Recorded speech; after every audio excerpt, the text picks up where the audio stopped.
Hello everyone, welcome back to Beyond the Veil Tarot and Astrology. Happy Friday.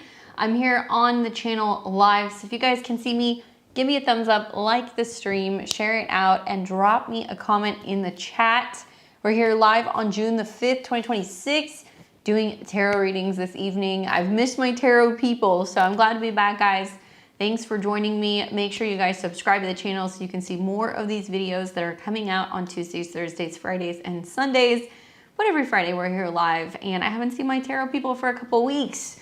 So thank you guys for your patience. I appreciate it. We got a bunch of people in the queue, and I just want to get right into talking to you a little bit about the readings. It is the beginning of the month, so if you are a level 4 member and you guys want to cash in on your reading for the month, just let me know. We'll add you guys to the queue. We have a whole ton of people who are already in. So Jenna, Omar, Estella, Prathima, Christian, Nicole, Corey, Vanessa, and Miss Fogel. So I've got you guys all here. Just want to say hi to everybody in the chat. Rosie's here. I've got you in there. What's up, Miss Anna, Corey, Miss Taliba? Who else do we have? Christian's here. David's here. How's it going? What's up, Gal? And Dana, thank you guys. I am feeling better. I was sick for a whole week, so there was like a block in my regular scheduling, and well, we missed tarot a couple times, so thanks you guys for waiting. If you're new to my channel, welcome. I'm Candace. I'm a Western astrologer. I'm also a tarot reader. We like to do live readings on the channel on Friday nights at 6 p.m. Central Time. That's 4 p.m. Pacific, 7 p.m. Eastern. You want to see more of my videos, consider joining my membership so you guys can support me. There's some awesome people who are a part of that. There's 4 different levels. I'm sure you guys saw like the preview that was kind of rolling before we got into the live video, so I'll save you the whole spiel. But if you join level 4 memberships, you guys are gonna support me as a full-time content creator. I create long format content to talk about what's going on in the cosmos, horoscopes, new and full moon reports, retrograde videos, and all that jazz. Weekly astro weather as well. You guys will get a shout out from me. You're also going to be able to be a part of my monthly horoscope club. So I've got actually daily horoscopes that are coming out for the 12 rising signs.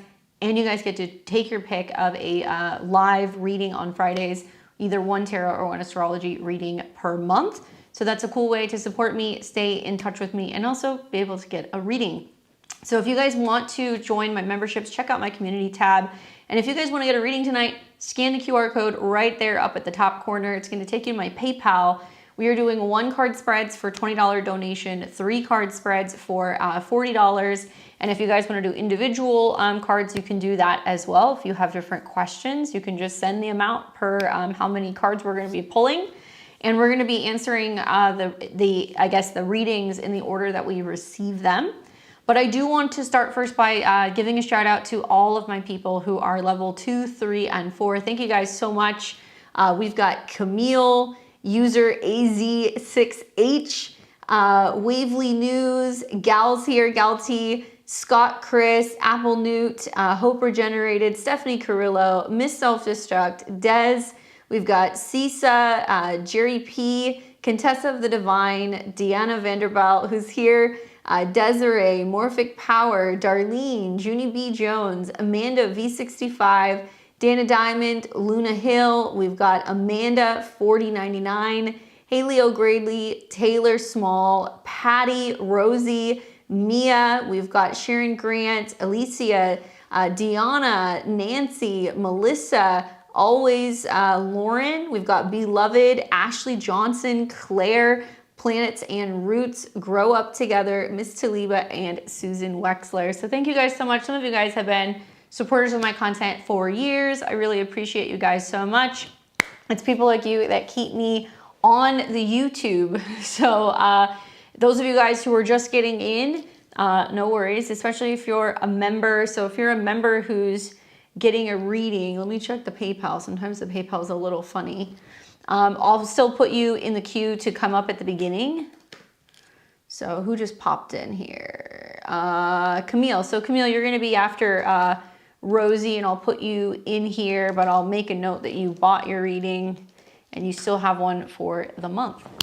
Love you too, Miss Saliba. All right, so let's start with Rosie, and then we're going to get into Camille, and let's see what Rosie has to say. What's up, girl? Rosie says, what a week. Hope you're feeling better. Please add me to the queue. Peace and light, everyone. All right, well, let me know what your question is, Rosie, what I can answer for you. And then Camille, you're on deck. And then after that, we're gonna get into the people who are the paid readings. I'll watch the replay. I got a movie night. Have fun. What's up, Ascended Truths? How's it going?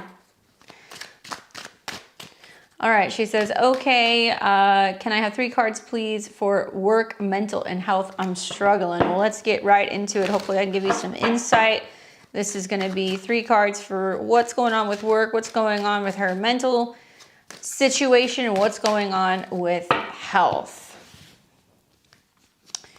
Work, mental, health. All right. All right, Rosie, we have got the 4 of Wands. We've got the 5 of Cups. We've got the 10 of Swords. Girl, it's almost like things can be positively changing at work, but you feel like everything is starting to kind of like weigh on you.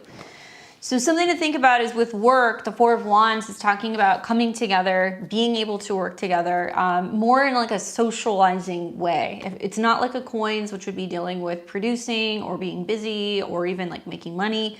The 4 of Wands is talking about feeling like you have more community in the workspace. This can also be talking about giving yourself a sense of like a high five for some of the small accomplishments and things that you're able to kind of get done. Collaborating with other people and really feeling like it can be some positive things that are coming down the line. With that being said, I kind of feel like with the 5 of Cups and the 10 of Swords, it's like at what cost? Like really feeling like you're trying to bend over backwards to get on well with other people, you know, maybe meet some of your goals, show up, be there on time, but there are some things that are getting kind of affected. Rosie says, I talked to a professional, but I think the mental health could use some good news. I'm getting scary and I'm reacting to coworkers and getting gaslit. So what's interesting is sometimes when you see the 4 of Wands, it can talk about there being like too many cooks in the kitchen, right? It's talking about everybody who's like kind of in an enclosed space. Sometimes it represents coming together in a joyous way. Other times it can kind of feel like it's overwhelming, dealing with so many people, so many different personalities and like so many different things. I feel like with that being said, work still seems positive. Like it does look like you can work through some of this stuff. It does look like there's going to be some good like team building stuff that's going on. It does make me feel like you're going to maintain, you know, being employed. I don't really see anything changing in that department. But for work and your, you know, mental health, or I guess what's kind of going on with all of the other, you know, aspects that you're asking about, to me, this seems like, you know, your mental health and your health are kind of affecting one another. Now, mental health is the middle card, so that's the 4 of Cups, and when the 5 of Cups, when that card comes up, it's talking about not being able to move on from the past. So to me, it's kind of feeling like all of these situations with people at work are kind of like piling up, and it's almost hard for you to get over what has happened because you keep seeing over and over the same problem like that's repeating. 5 of Wands, 5 of Cups can also talk about being in a situation where you feel so emotionally overwhelmed and like so stuck in like fight or flight mode that it's hard for you to see beyond what has happened, and like almost like your mind is like on a one-way track, like it's just repeating. This is one of the cards that do come up for people who are struggling with like emotional overwhelm, feeling like they're grieving or they can't move on from something. It can also be a card that's talking about like your inability to pull yourself out of a hole. It is one of my depression cards. Obviously, I'm not a doctor, but I would say one of the warnings for this card is basically with the 5 of Cups, it's like you can't cry over things that cannot be changed. And whether that's stuff that's happened in the past, which obviously, you know, if you've got some wounding there, that's understood, but not holding on to that. And like sometimes it can be getting stuck in that sense of feeling like victimized or feeling like less than, or your inability to kind of pull yourself out of that kind of like mental space. And then the final card that you get is the 10 of Swords. So it's saying like, yeah, whatever's going on right now, it is going to come to an end, but it's going to come to an end in a very abrupt and uncomfortable way if it's not something that you intervene and say, hey, enough is enough. Sometimes with the 5 of Cups and the 10 of Swords, you know, I tell clients, I'm like, sometimes it's time to cut your losses. Now, that's not me saying you should leave your job, but it's about you looking at the situation going, I can only do so much. I can only change so much about myself, how I'm reacting to things, what's going on in my environment, what's going on with my coworkers. And you're not really in control of other people, right? Sometimes the 4 of Wands can talk about everybody kind of running around and kind of doing their own thing. and you feeling like excluded, or you feeling isolated, or potentially being in a situation where you're just like, I can't get over some of the interactions I've had with people. I'm not able to move past it. You may also feel like you're not getting the support that you need. And then the Ten of Swords can be feeling like you've been stabbed in the back. This is a card that talks about endings and coming to this realization that some people you just can't communicate with. Some people you feel like they're causing more harm than they are good. And then in other ways, this can also represent you kind of recognizing there are certain people that I need to kind of cut off. Now, easier said than done when you work with them, but the Ten of Swords is saying that it is going to come to a natural conclusion.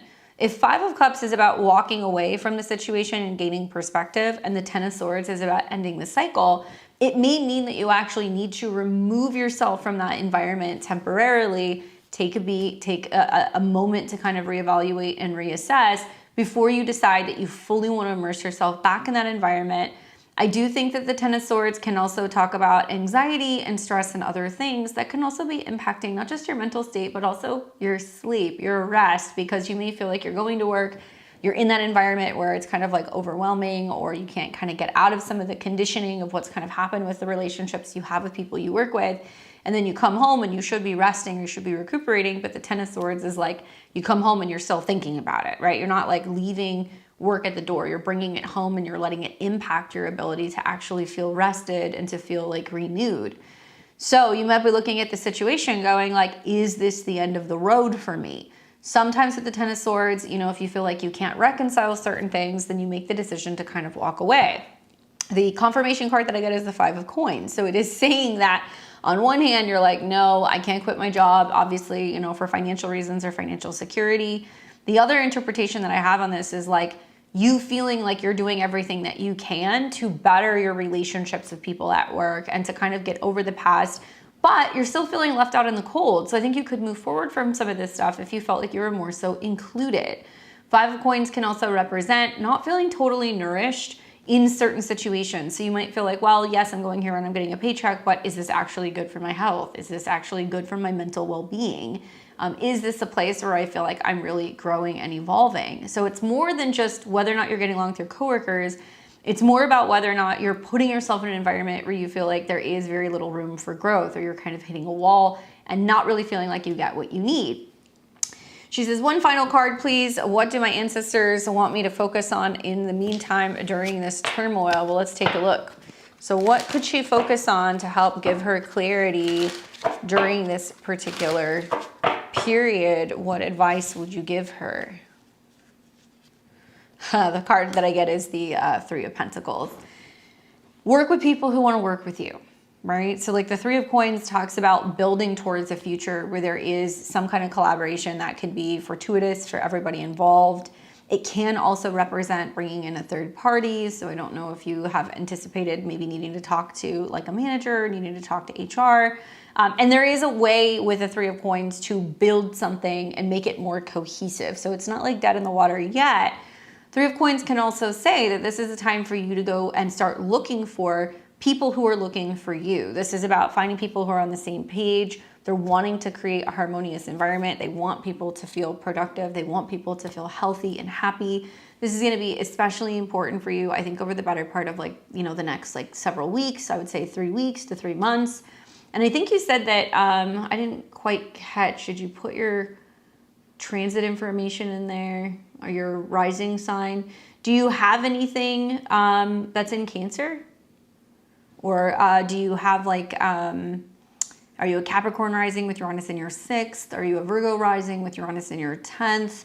Those would be kind of the signs that would be most likely to be going through some of the changes that you're talking about. And then especially with like the incoming Mercury retrograde, a lot of people are going to be reevaluating, reassessing, because Mercury deals with work, health, and habits through Cancer. Is it time for me to take a break from work? We're going to see it squaring Saturn in Aries. So a lot of people are going to be like, am I relocating for work? Am I taking a step back? Am I taking time off work? You know, that kind of stuff. Yeah, ascendant Capricorn. Yeah, moon in Leo. Okay, so part of what's going on is your Capricorn rising. Now that Uranus is moving in through your whole sign 6th house, it's going to represent that undoing and feeling like you need to totally radically change something about your work and routine. I would really be keeping an eye on what's going to happen the first week of July, because Mars and Uranus are going to be coming into conjunction. It could, in some cases, give you the opportunity to kind of be like, okay, I'm going through some real serious like mental health challenges. Uranus in your 6th house. Mars might be able to get you, you know, the feedback that you need, like medically, to be like, yeah, you need to actually take a break and go on medical leave. And I'm not saying you have to leave your job, but like whether it's working from home or doing something that's going to allow you to have a little bit of breathing room, that may be something that you want to kind of utilize, especially with the trines to Pluto, to help you like reevaluate and reassess how you want to make money, where you're working, what the deal is. And the North and South Node, they're squaring Uranus and Gemini. So a lot of my Capricorn and Capricorn risings are like, I have to get really, you know, kind of out of the box, either with the kind of work that I'm working, the kind of schedule that I'm working, or a change in my financial situation to help uproot me from my daily habits and my work and my routine. Good news is that even though you might feel like with that 10 of Swords, something's coming to an end, I feel like with the 3 of Pentacles coming up, it is saying like people are going to be willing to work with you as you go through this period where there is going to be some change. So hopefully that's helpful, and you're not the only Capricorn rising who's kind of going through that. So I hope you're feeling better as well, and definitely take your mental health seriously, especially when you're going through some of these retrogrades. Wonderful time to be connecting, especially with like a therapist, you know, with the Mercury retrograde in your 7th, and talking to somebody who can kind of be your support system, especially at work as you're going through issues with connecting with other people. All right, so we've got Miss Camille. What's up, Miss Camille? Let's see what she has to say here. All right, she says, oh, I didn't get your question. So Camille, shoot me your question in the chat. Let me know what it is that you would like to know. That way I can do your reading for you. Thanks, Rosie. You hang in there. And then after Camille, we're going to have Jenna and Omar. Okay, and I saw Ascended Truths got in there. Thank you, Ascended. And we have Emil. You've been added to the queue as well. All right, so let's see what she has to say in terms of what this reading is about. Thanks, Ascended Truth. My shirt matches your hair.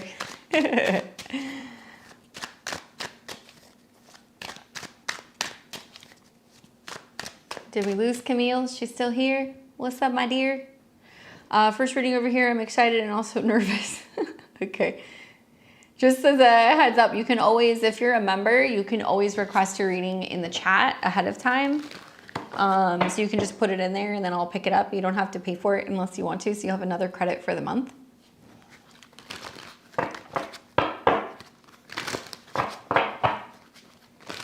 All right, let's see. Is she here? While we're waiting for Camille, I'll take Jenna. Just so that way you guys aren't sitting here watching me shuffle cards on the internet. All right, let's see. Jenna says, hey, it's your girl Jenna, Pisces moon, Virgo rising, Leo sun. I'm supposed to be going on this date with this guy, Matt. He's a Scorpio sun, and he's so slow moving, but I feel like he's a terrible texter. Is he even into me? How will this date go? Let's take a look. No worries, Camille. Just shoot me your question in the chat. I'll take you next. All right, so let's see for Jenna. What's going to happen with this Scorpio that she's going on a date with? What should we be expecting? Is he into it? Like, should she even go?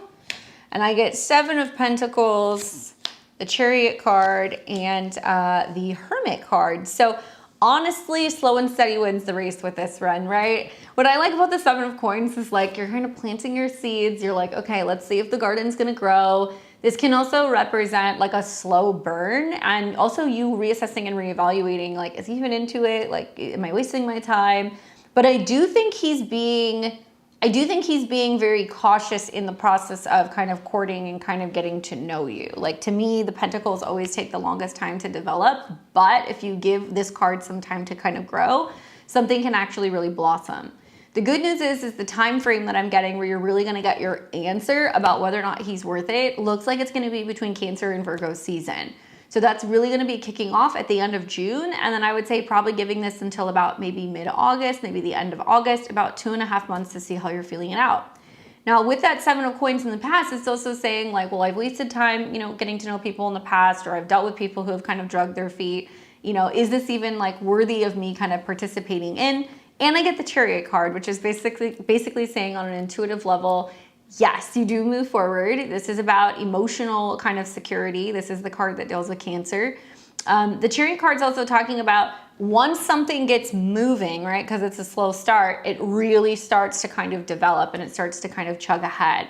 Scorpios are difficult creatures, like, and obviously if you're a Pisces moon and you've got like that connection between your moon in a water sign and his sun in a water sign, you can understand that like maybe his emotions run deep and he's hard to read, but then the more you get to know him, you realize like, hey, this is actually like a really solid person.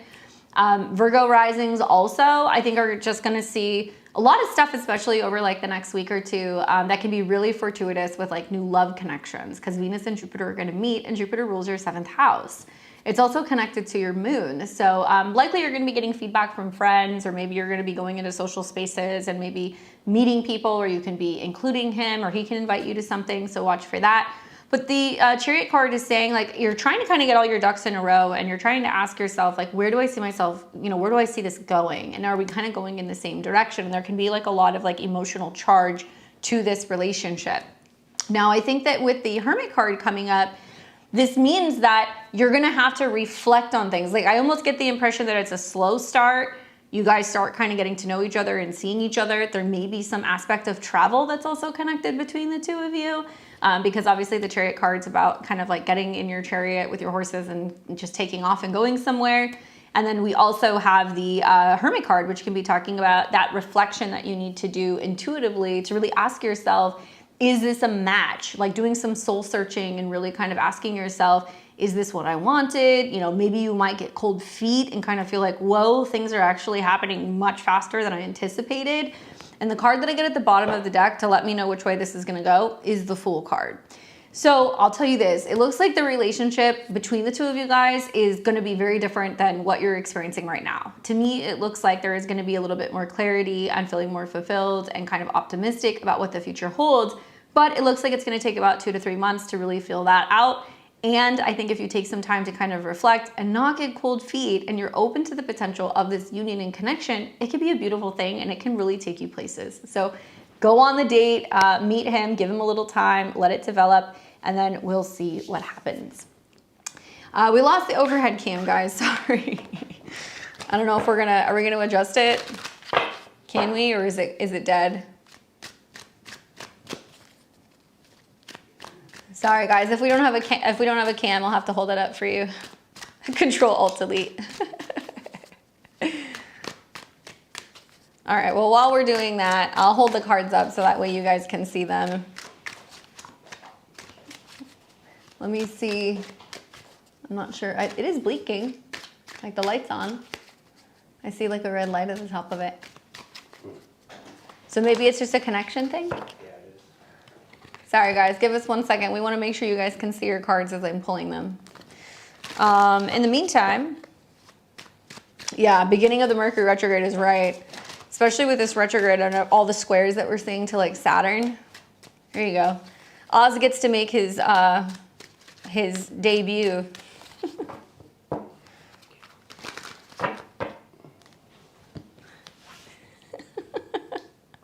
Shadow's coming up soon too. That's gonna be part of it. The squares to Saturn. All right, so we've got Jenna. Actually, we've got Camille. That was Jenna. Sorry, Jenna. So we've got Camille, and then we've got Omar. So let me read Camille's question here. Much appreciated. I'm here. What can I expect for the month of June? All right. So 1 second, guys. See if we can get this camera on for you.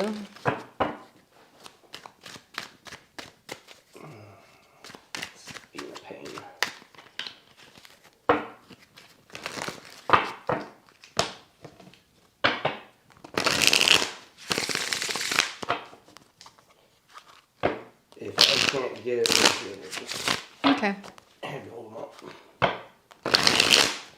We'll have to get a close-up. All right, it's connected. All right, let's see. All right, no whammies. Hopefully we have our overhead cam back. Fingers crossed, guys. Let's see. Thanks, Super. I will add you to my list. I appreciate it.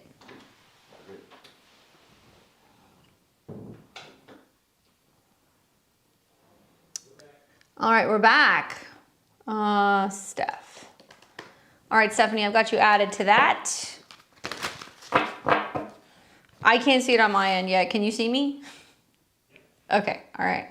As long as you guys can see me, that's cool. All right, wonderful. All right, Camille, let's see what I can tell you about the month of June. Thank you guys for your patience. I appreciate it. It's not often we lose that cam.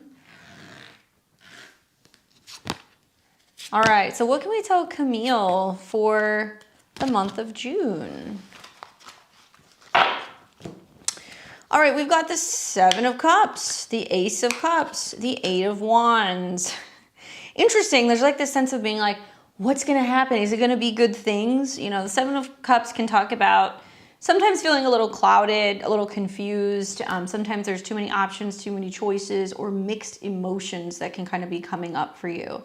That being paired with the Ace of Cups, I'm wondering like if you're having any questions about what's going on in your love life or what's going on with feeling inspired or whether or not you're feeling valued or there is some kind of shift that's going to be going on with like your emotional sun. So good news is you're going from a period of there being some cloudiness and some confusion to the Ace of Cups, which is bringing clarity and kind of showing you where love is, where security is, where there's opportunities for new relationships, where there's opportunities to strengthen existing ones, new opportunities to fall in love with someone or something, and kind of feeling like your cup is runneth over.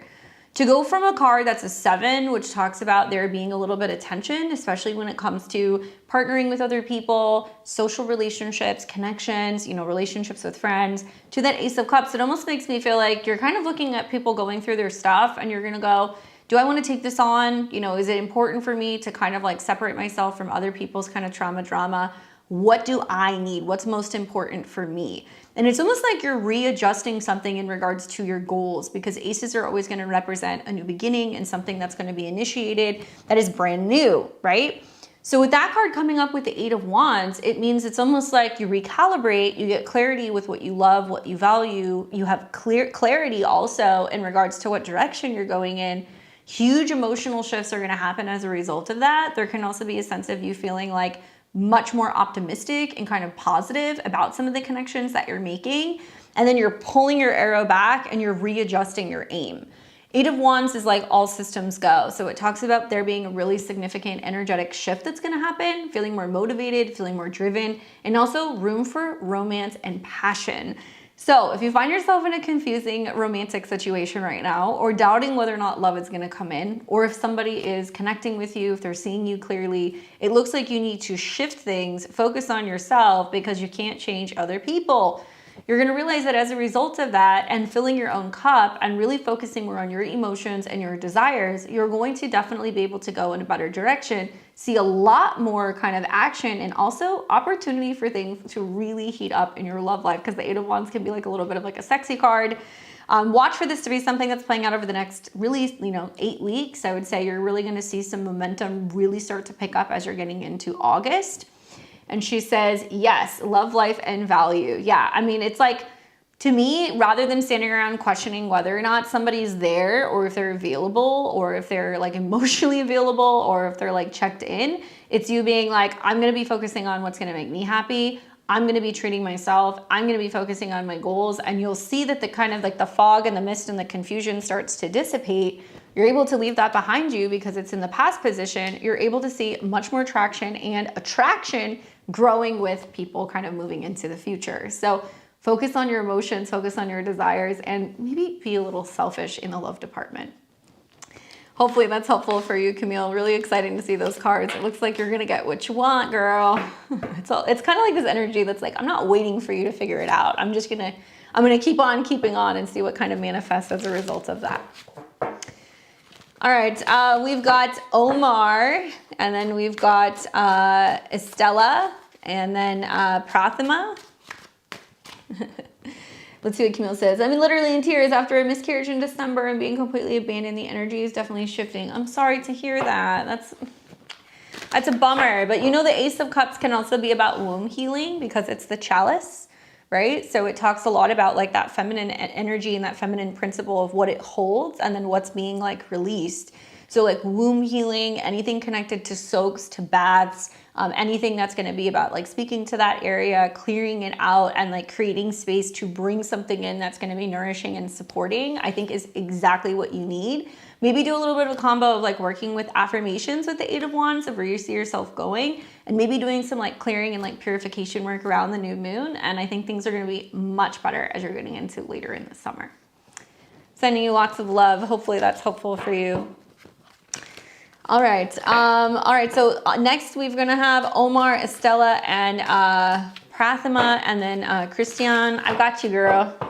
Miss Goddess 545. You're on my list.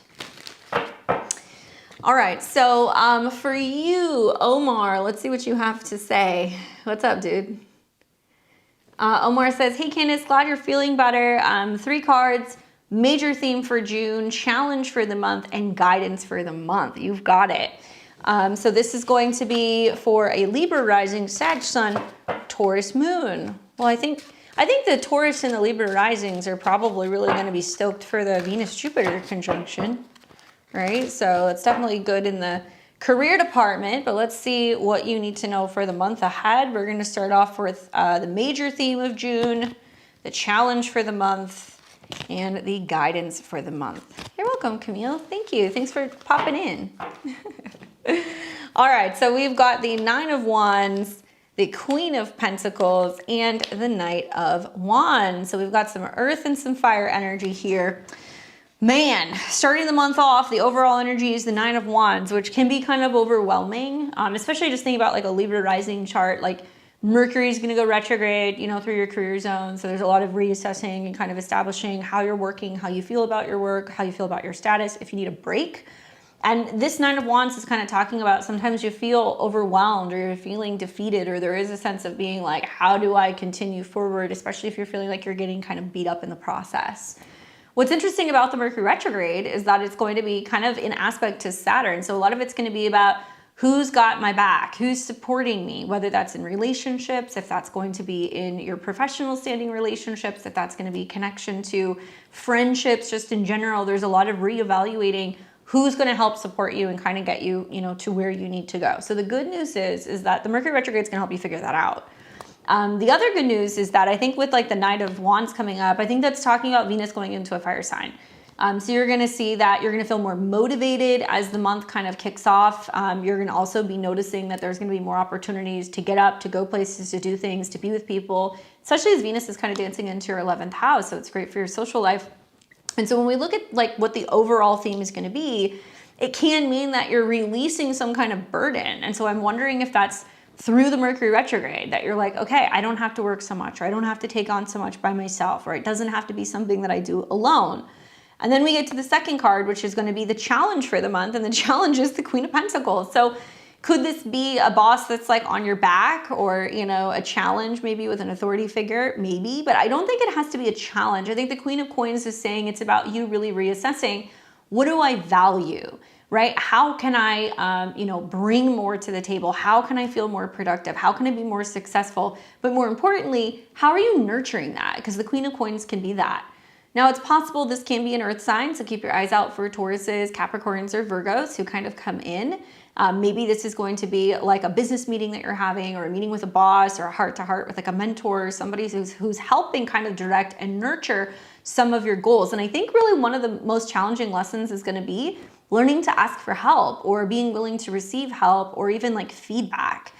So if somebody's giving you some kind of critical feedback, which is possible with the Mercury retrograde conjunct Jupiter and then squaring Saturn, there can be this sense of you being like, okay, I can be hopeful and optimistic about work, but I also have to be a realist. So watch for somebody who's going to be giving that feedback, or somebody who's going to be aiding you, or maybe letting you know your blind spots, throughout the month. So that way you're not feeling like you have to take on so much by yourself. But ultimately, the challenge is how to become more productive, how to become more successful, how to make more money, right? Queen of Coins.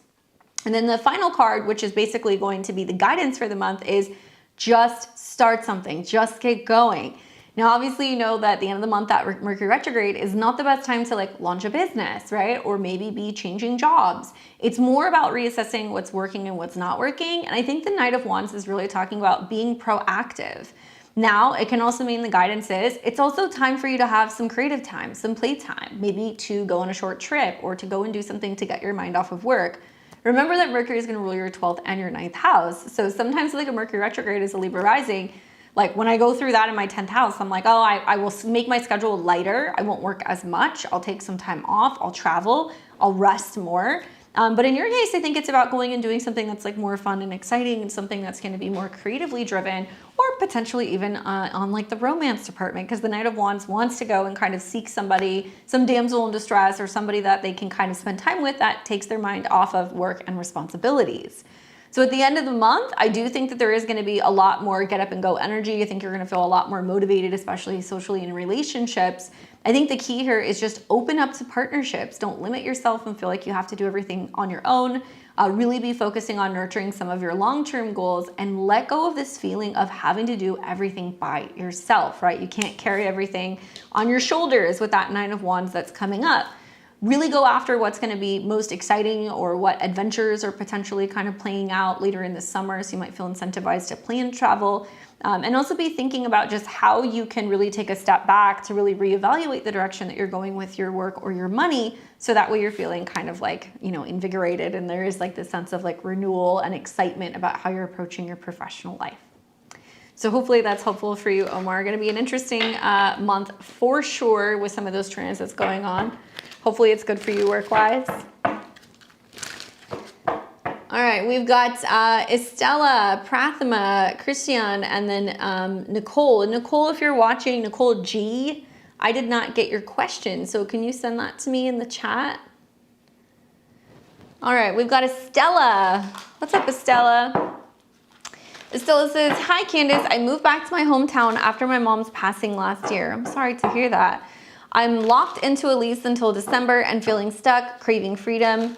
Job interview in May, still waiting after 2 weeks of silence for a reply. Any light ahead? I'm a Pisces, Sun, Virgo, Rising, Sag, Moon. Wow, so you're getting it from all different sides, man. I think of like the Pisces, you know, just in general, Pisces suns are, you know, getting ready to deal with like, you know, all of these conjunctions. You're gonna see Venus and Jupiter conjunct, so that's good in the love department.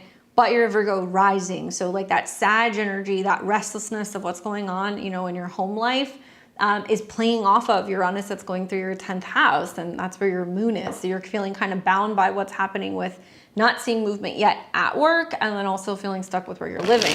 So the nodal square is really activating that, especially if you have planets like within like the first, I would say 5, maybe 10 degrees of any of the mutable signs. So let's see if we can give you, some insight. I will read that card about how to navigate some of the stuff that's going on with work, your living situation, and waiting for a reply. But the card that jumped out was the Five of Swords. So it's kind of saying like, honestly, you're having a difficult time trusting yourself right now. Like the Five of Swords can represent you being like, okay, I feel like I'm fighting everything and I'm constantly trying to fight stuff and like I can't see clearly. And maybe you're just feeling like it's time for you to like, you know, give up. And I would say, don't give up. You're going to have to wait until some of this stuff starts to shift at work. Like the Mars, Uranus conjunction in early July for a lot of Virgos and Virgo risings is going to be a pretty definitive kind of turning point work-wise. So I do see some light at the end of the tunnel. I've got the Nine of Wands coming up again. I've got the Three of Wands, and I've got the Magician. So to be honest with you, these are not bad cards. You know, the Nine of Wands is pretty much what you're kind of saying. I'm feeling stuck at home. I'm restless. I'm, you know, not seeing any movement in the work or the job department, and you're kind of feeling like defeated. All right. What I will tell you is for a lot of my mutable rising signs, and I've seen this a lot for Virgo, I've seen this a lot for Sag. It's almost like with the Uranus transit and like the nodal squares that you're in like a holding pattern right now. Okay. So the North and the South node that are in your 1st and your 7th house, they're squaring Uranus. It's at the top of your chart, and Uranus is trying to get you either into a new job, a new profession. There can be some restlessness, some uneasiness about what's kind of going on job-wise. But I think you'll actually find, like as we're starting to get later into the summer with some of the trines to Pluto, that things are actually going to improve. Like you would really benefit from not giving up, because with the Nine of Wands, you want to give up when it comes to like searching for homes or applying for jobs. The reality of the situation is like a lot of my Virgo and Virgo risings, they're not going to be able to move or prepare to move until the fall. And that's because Mercury is going to retrograde in your third house, back into your second house. And like, it means that you may have more money to be able to move and get into a space that you like. You're also going to see Venus retrograding from your third house Scorpio into your second house Libra. So really, until we're getting to about mid-November, you're not really working up the momentum to be able to move. So when you say you're locked into a lease, I'm just confirming like the astrology is kind of seeing a lot of the same thing. Now, the good news is that the Three of Wands is coming up, which is talking about coming up with a solution, coming up with a plan, feeling motivated, feeling proactive. And maybe a little bit of travel is what the doctor ordered. Now, I know you're kind of in between living situations and also work right now. But the Three of Wands is saying you're seeking out, okay, where would I potentially move to? Or if I'm going to apply for other jobs, where would that be? What would that look like? It's trying to get you to be curious. It's trying to get you to explore, especially other avenues in your profession. With Uranus moving through there, you might see that it could be something that's part-time. It could be something that's freelance. It could be something that's contractual work. And also anything that's connected to sciences, technology, sometimes media, and also things that are connected to the service industry through your sixth house. Now, there will be a new moon that's coming up in your 10th house soon too, in Gemini. It's coming up next Sunday. So I really recommend writing out your intentions in regards to finding work. That retrograde Mercury shadow will also be influencing the Gemini new moon, and it's in your 11th house, which means it's time to get out there, network with people, spruce up your resume, throw your hat in the ring when it comes to, online job postings, and connect with friends and talk to people who may potentially be able to connect you in a work sense. So this is trying to get you to like go out there where people are, connect and collaborate and make magic happen. Now, the last card that you get is the Magician. So it's about creating your own reality. It literally means that you can create a reality to get you out of this situation. I don't really know how you're going to be able to move yet. I would really recommend with that Three of Wands more focusing on traveling. But I do think with like the Magician card, it's basically saying, okay, I'm going to make lemonade. And right now I'm feeling a little stuck, or in this case, defeated. But the reality is that things are going to be very different 6 months from now. And it's not just because then you can move. I think your job's going to be pretty different too. I would also advise you with the Magician card to sit down and literally make a master list of everything that you're hoping to achieve. Finding the perfect home, getting the job call back, moving into a profession where you feel successful, where you feel that you have some kind of freedom or there's excitement that's tied to your job. Really focus on that and be focused on affirmations, because the Three of Wands is going to be talking about where you're going. So when you're thinking about where you're manifesting or what you're manifesting, it's not like, oh, I will get the job, right? The Magician is saying, I already have the job. The universe has provided, I'm in the right path. I'm in the right place. And I know it sounds like woo-woo, but it's literally saying that's going to get you where you need to go. And I also feel like you're in this space right now where even though you're not thrilled with where you're living, the Nine of Wands does talk about being in a space where you need to be healing, you need to be reflecting, you need to be really reassessing, what your next move is. Because I have a feeling it's going to be starkly different than where you've been living. And I don't know if this means you're going to contemplate taking a job in another city. I don't know if this means you're going to move to a completely different neighborhood, but everything is going to change, especially in terms of your living situation, your outlook, and also connections that you have to friends. So it's almost like taking this time as your cocoon period to really meditate and manifest, some of the changes that are going to come in the fall. And I would say work stuff can come on very, very quickly. So you want to watch for the first week of July when Mars and Uranus meet. That could be you get 2 job opportunities at one time.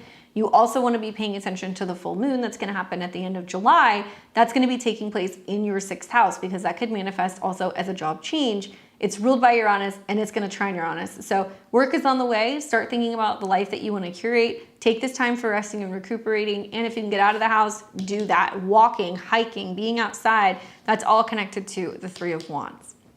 Hopefully that's helpful for you. Let me know what happens. All right, for those of you guys who are watching still, if you want to get in the queue before we close it down, the QR code's right up here. You guys can sign up for a reading. We're doing 1 card for $20 and 3 cards for $40.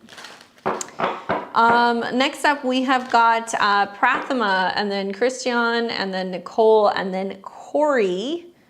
So let's see what, Prathama, are you here? You want to send me your question?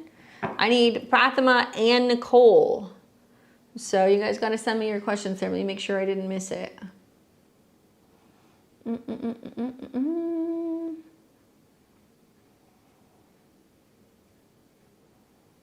I don't think so. I don't see it.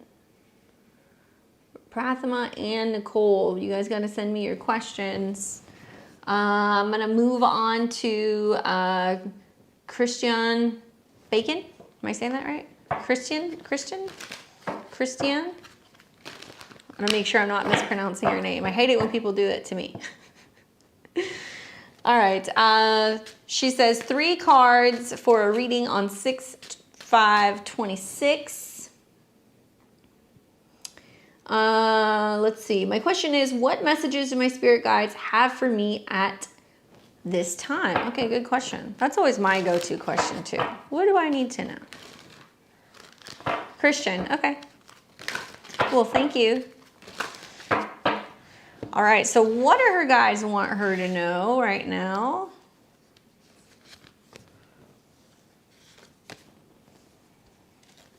Ooh, there was 2 cards that popped out.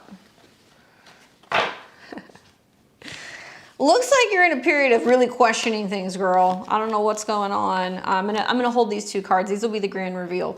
But we've got the 2 of Swords coming up with the 8 of Swords, okay? So this basically means that you're like, what am I supposed to do right now? I feel like I'm between a rock and a hard place. Like with the 2 of Swords, the issue that I have with this card is that if you wait too long to make a decision, your window of opportunity can close. So I really want to drive that point home.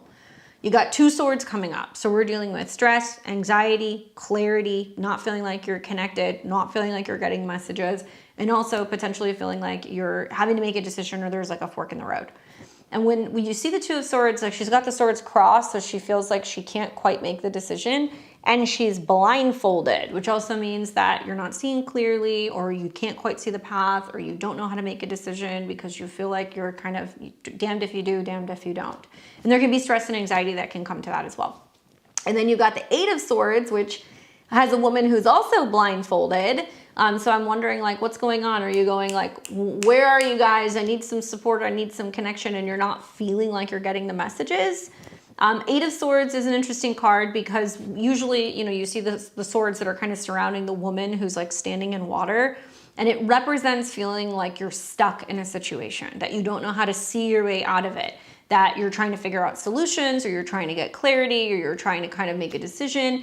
And now you go from being stuck in indecisiveness to you now being stuck and feeling like this is now you being a victim of circumstance and not knowing how to proceed forward. So really, I think that, you know, looking at these 2 cards, there can be this fear of really approaching the situation with a clear, fresh set of eyes. There can be this unwillingness to acknowledge that there is a problem, there is a situation where there isn't good communication, there is a situation that's creating a lot of stress or a lot of anxiety. And perhaps I would go as far as saying you might kind of feel like you're isolated or you're alone, and you literally don't know who to either talk to about the situation or where to get clarity. And your usual go-to kind of spirit team is like MIA, right? I mean, I think that it's fair to say a lot of us kind of go through that. And usually that happens when, at least in my opinion, you know, it's either happening because vibrationally we're low, we're sick, we're down, we're not feeling well. There can be a changeover that can be happening where you're actually in between kind of guides, and there is like the shift going on where one's clocking out and another one's clocking in. And then another one is about faith. If we're not having faith, we're not going to receive the messages because the universe wants to see if we're going to be responding to that vibrationally, and if we believe not just in a higher power, but our connection to our higher self. So with that being said, the 2 cards that you get are the 10 of Cups and the 8 of Wands. Now, the 10 of Cups jumped out. That was the card that first kind of flew out. So it's basically saying there is going to be pots of gold and rainbows and things on the other side of this.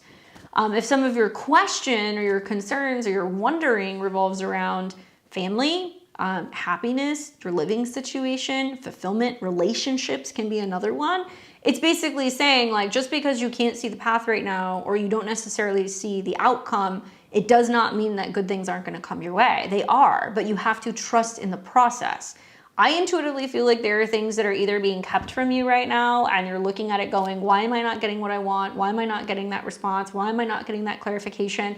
Because those aren't the paths. Those are things that are being removed, so that way you can continue forward getting the things that you want. Now, the 10 of Cups is the happily ever after card, right? You see a man and a woman standing, they've got all of their cups, they're outside, there's a beautiful home, there's a rainbow, there's like all these kids running around.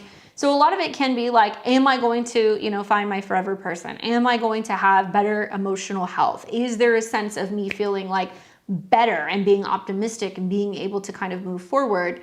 And the Eight of Wands is also saying it's going to require you to take some kind of action if you want these things to happen. Now, sometimes it's about physical action. Sometimes it's about going and seeking support. This is also about feeling motivated to create change. She said, I feel stuck about my migraines in my job. I feel like my migraines are affecting my work and have no real answers for the cause of the migraines. With these two cards, it's basically saying there's something going on and you cannot see it, right? So it's like, well, what's the cause of the migraines, right? You're not doing anything to your body that would cause that. But I think with both of them being kind of like blindfolded, it's saying that you may intuitively know without even seeing this is what's causing the problem. And those of you guys who had migraines, you know, I mean, like I get them so bad, they'll knock me out. I mean, I can't open my eyes. I can't drive. I can't be in the light, you know, and it's pretty gnarly. So it connects to, you know, her eyes being kind of covered and being in a situation where you're like, okay, I'm being removed from being able to see clearly. I'm down and like now I'm feeling stuck. The Eight of Swords can mean that you're like, well, I can't just, you know, leave my job because of these migraines. Like what's going on? But I do think with the Ten of Cups, it is saying it is emotional. There is some emotional stuff that's going on. And I've seen a lot of people, you know, while Chiron has been in Aries, who have been having migraine, sinus, and headache issues. I've been seeing a lot of people since Saturn and Neptune have gone into Aries that have been having those problems too. So I would be looking at what's going on with your 6th house, what's going on with your 1st house. Are you having any squares from Saturn and Neptune being in Aries? Are you going through a Chiron transit or a Chiron, you know, kind of aspect in your chart? Because that can be part of this as well. And I also feel like that 10 of Cups coming up with the 8 of Wands is saying it's about being more proactive when it comes to your emotions. And like I've, you know, talked to somebody about my migraines. I've narrowed it down to it's definitely connected to some dietary things, but it's also connected to repressed emotions. So the 10 of Cups is saying rather than getting kind of bent out of shape, it's about being like, no, I want to be optimistic about finding a solution to this. They are very emotionally connected. So I'm doing some emotional work, some reflecting. This also means that it's probably going to be about like working with somebody and having a partner who can help you work through that stuff. And the 8 of Wands can be also talking about things that are connected to inflammation. So it does deal with like inflammatory things in your diet, you know, things that you can be, you know, around, things that you can be consuming, environmental factors, and other things that's causing some of that. So it might be worth looking into both the emotional side and also what's going on with the inflammatory stuff. And she says, it makes a lot of sense. My Saturn, Mars, and South Node are in my 1st house of Aries. There you go. I'm not laughing because it sucks, but certainly, you know, Chiron being in your 1st house is about dealing with some head problems. Saturn and Neptune, you know, being there is talking about emotional things that are now coming to the surface of your body. Saturn rules your career if you're in Aries rising, right? So it is about being like, I can't see my way through my emotions. I need to deal with my emotions, but I'm kind of feeling like I'm stuck at work. If I had $1 for every Aries rising that is like either on medical leave, emotional leave, or like hiatus from work because of their health issues or their migraines or their headaches, I'd probably have $100. I mean, like seriously. I just got done with my Saturn return. So it will get easier, but you know, just some food for thought. You're gonna have a Mars retrograde at the beginning of the next year in your 6th house. So a lot of my Aries and Aries risings will either totally ramp up, like restructuring something about their health and their habits, or they're gonna be changing jobs because of health-related issues. Your Saturn return might be done, but it ain't done until it's fully like either left your 1st house or it's at least 10 degrees away from your natal Saturn. So once that starts to ease up, as you get closer to 31, the effects of the Saturn return start to subside. And then as you get closer to like 33 to 35, that's when you really start to see everything kind of, you know, finish out. But something that was amazing for me, and I'm only referencing this because of the 8 of Wands, is like I did cupping therapy, which was really helpful for migraines. I did like heavy metal detox, which was really great. So a lot of this can be about burning stuff off and also just incorporating things that are going to be beneficial for, you know, anti-inflammatory can also be helpful as well. But yeah, just some stuff to kind of think about, and definitely keep an eye on some of the reports for the Aries risings, especially come the beginning of next year. All right, we have got, all right, so that was Christian, but I think we're still waiting on Prathama and Nicole. Did they pop in? DJ Mark says, such nice cards. Are they on your website? They were. There was only 100 of them and they sold out. I've had a lot of people who have been asking me about them though. I made them. They shuffle well. It's got good stock. You're welcome. All right, well, we're still waiting for Prathama and Nicole, so I'm going to keep moving down my list. We've got Corey, and then Vanessa's got a couple questions, and then Miss Fogel. What's up, Corey? Cancer Sun, Gemini Rising, Sag Moon, Aquarius Midheaven. How are you doing with Uranus on your ascendant squaring the North and South Node? Starting to oppose your moon. Not quite yet, but for Gemini Rising, a lot of you guys are just like, you got the travel bug, or you're just feeling like, man, huge feelings of just needing to like catch flights, not feelings. That's how I'm feeling. Yeah, having Uranus on an angle is interesting. I've got it on an angle myself, so I know what that's like. All right, well, let's see. Corey says, despite the favorable transits, I keep hearing about relation to my chart over the previous months, Jupiter in Cancer and other positive transits for Gemini. My business deals still have not fully manifested. What do the cards say about why the delays with clients and what I can do at this point? So, something to think about, okay, is that Venus coming into conjunction with Jupiter is extra sweet. Right? So there can be something in this next week that can pop off that can be beneficial for you emotionally or in terms of your money. Number one. Jupiter also rules your career. It's the Lord of your 10th house. So it can literally mean fortuitous things, partnerships, being blessed, people coming in, because Jupiter rules your 10th house and your 7th. So like it ain't over till it's over. But right around the same time that we see the Venus-Jupiter conjunction, and I talk about this in my Astro Weather this week, the moon, which is the dispositor of those two, is going through Aries. So it's going to go through your 11th house of friends, goals, and networks. It's going to meet Neptune. So it's going to represent where you're like, am I working with people who know what they want? Do I need to make one more round of circles, to some of my clients? Do I need to reconnect with them? Do I need to schedule follow-up meetings? And that's going to start coming into a square with Jupiter and Venus. So it literally means you got to be really hardcore about your goals. You have to be willing to circle back to people. And once Mercury turns retrograde, it can bring back opportunities that have been delayed, all right? So it's not over till the fat lady sings, really, with Venus and Jupiter. That's quite literal.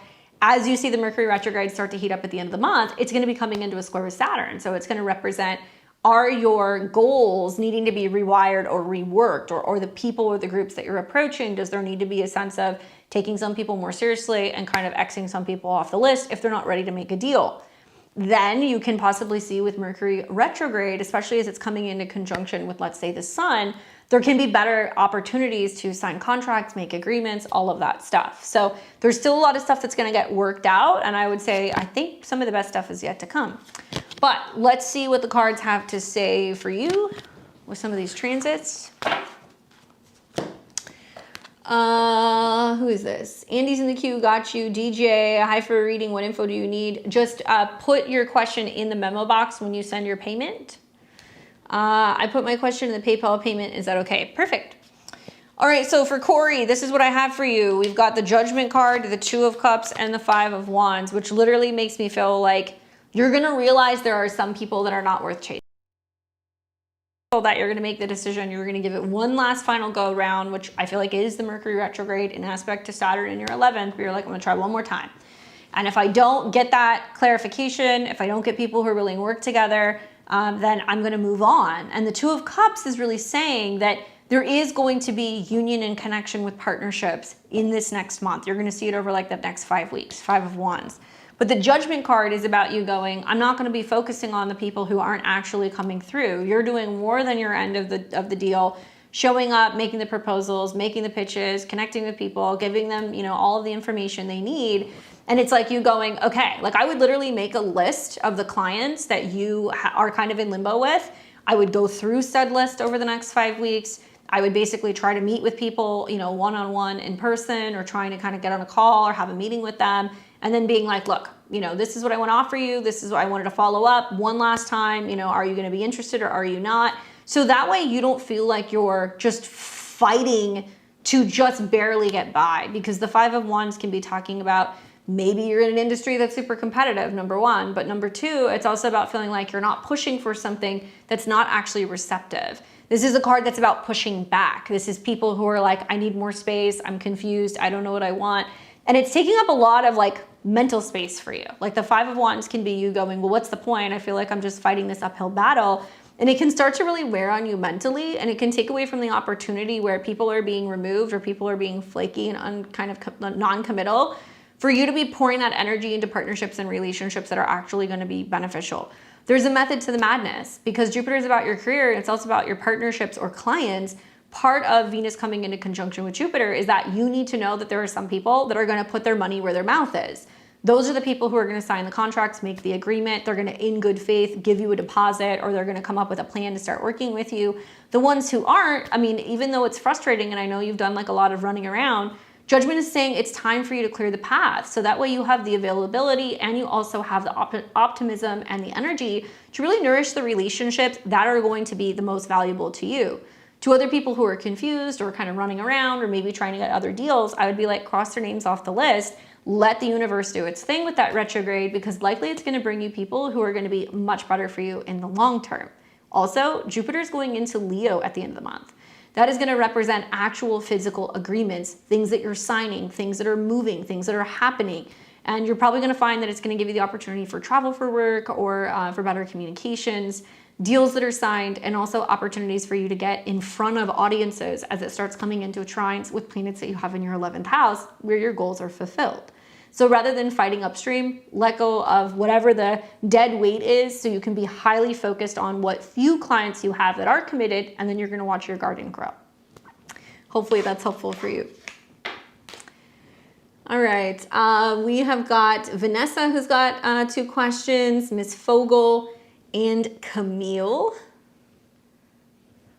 You're welcome, Corey. It's going to be, trust me, the retrograde, if you're going into the retrograde being like, why is nothing moving forward? The retrograde actually helps you in that sense.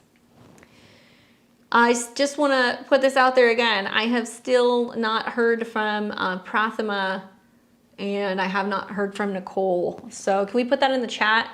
Prathima and Nicole. These are the 2 that I need their questions.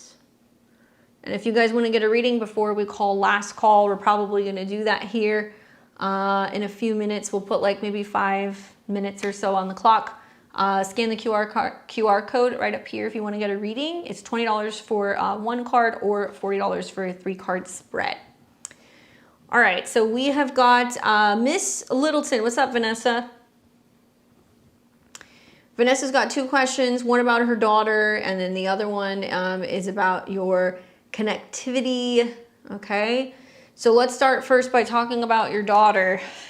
I think she's got those Pluto transits going on right now, if I remember correctly. She's got something in Aquarius, and I think Pluto's retrograding right over it. I don't know if it's her moon or her sun, but something, because I've seen her chart. She's got like the Capricorn rising with the Aquarius.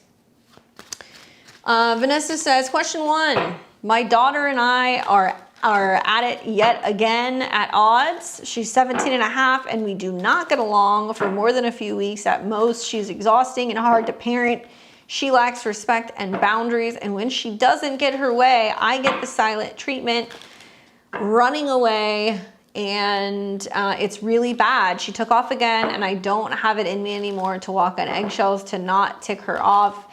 Do you see our foreseeable future getting better? Because I feel the relationship is beyond repair. This BS has been going on for 4 years, and I'm over it. All right, well, I'm sorry to hear that. Let's take a look and see what I can tell you about the relationship situation with you and your daughter. We've got 4 cards for that. So we've got 1, 2, 3. No, super fit. There is about 5 or 6 people ahead of you right now. Oh my goodness. We've got the Tower card. We've got the 3 of Swords. We've got the 4 of Coins. Something I'm going to tell you that you just want to think about, because you are, all that Cancer energy in your chart, Cancer rising. As you're getting into October, right? You'll see it actually even as early as like mid-September, but let's just say for the sake of this, October and November, You're going to see Venus, which could represent a daughter, retrograde from your 5th house into your 4th house, right? So that could represent a change going on with your living situation. If your daughter's been out of the house, you know, she might come back, or if there's going to be a change with where she's living from your house to somewhere else, that can happen. You're going to see Mercury retrograde too. So that's going to represent being like, okay, well, what do we need to work on? What do we need to heal? And it's going to give you the opportunity to kind of smooth some things over. Now, I'm only telling you this because the cards are saying this could take some time for you guys to actually remedy. In particular, you know, it's saying like it could be closer to like, you know, 6-7 months, 6-7 weeks. But it's going to take time. This is not something that's going to just be healed overnight. The cards that are coming up are some pretty heavy cards. So you've got the Tower card and the 3 of Swords. And the Tower card is like the oh shit moment, right? It's like, okay, everything is already kind of fallen apart.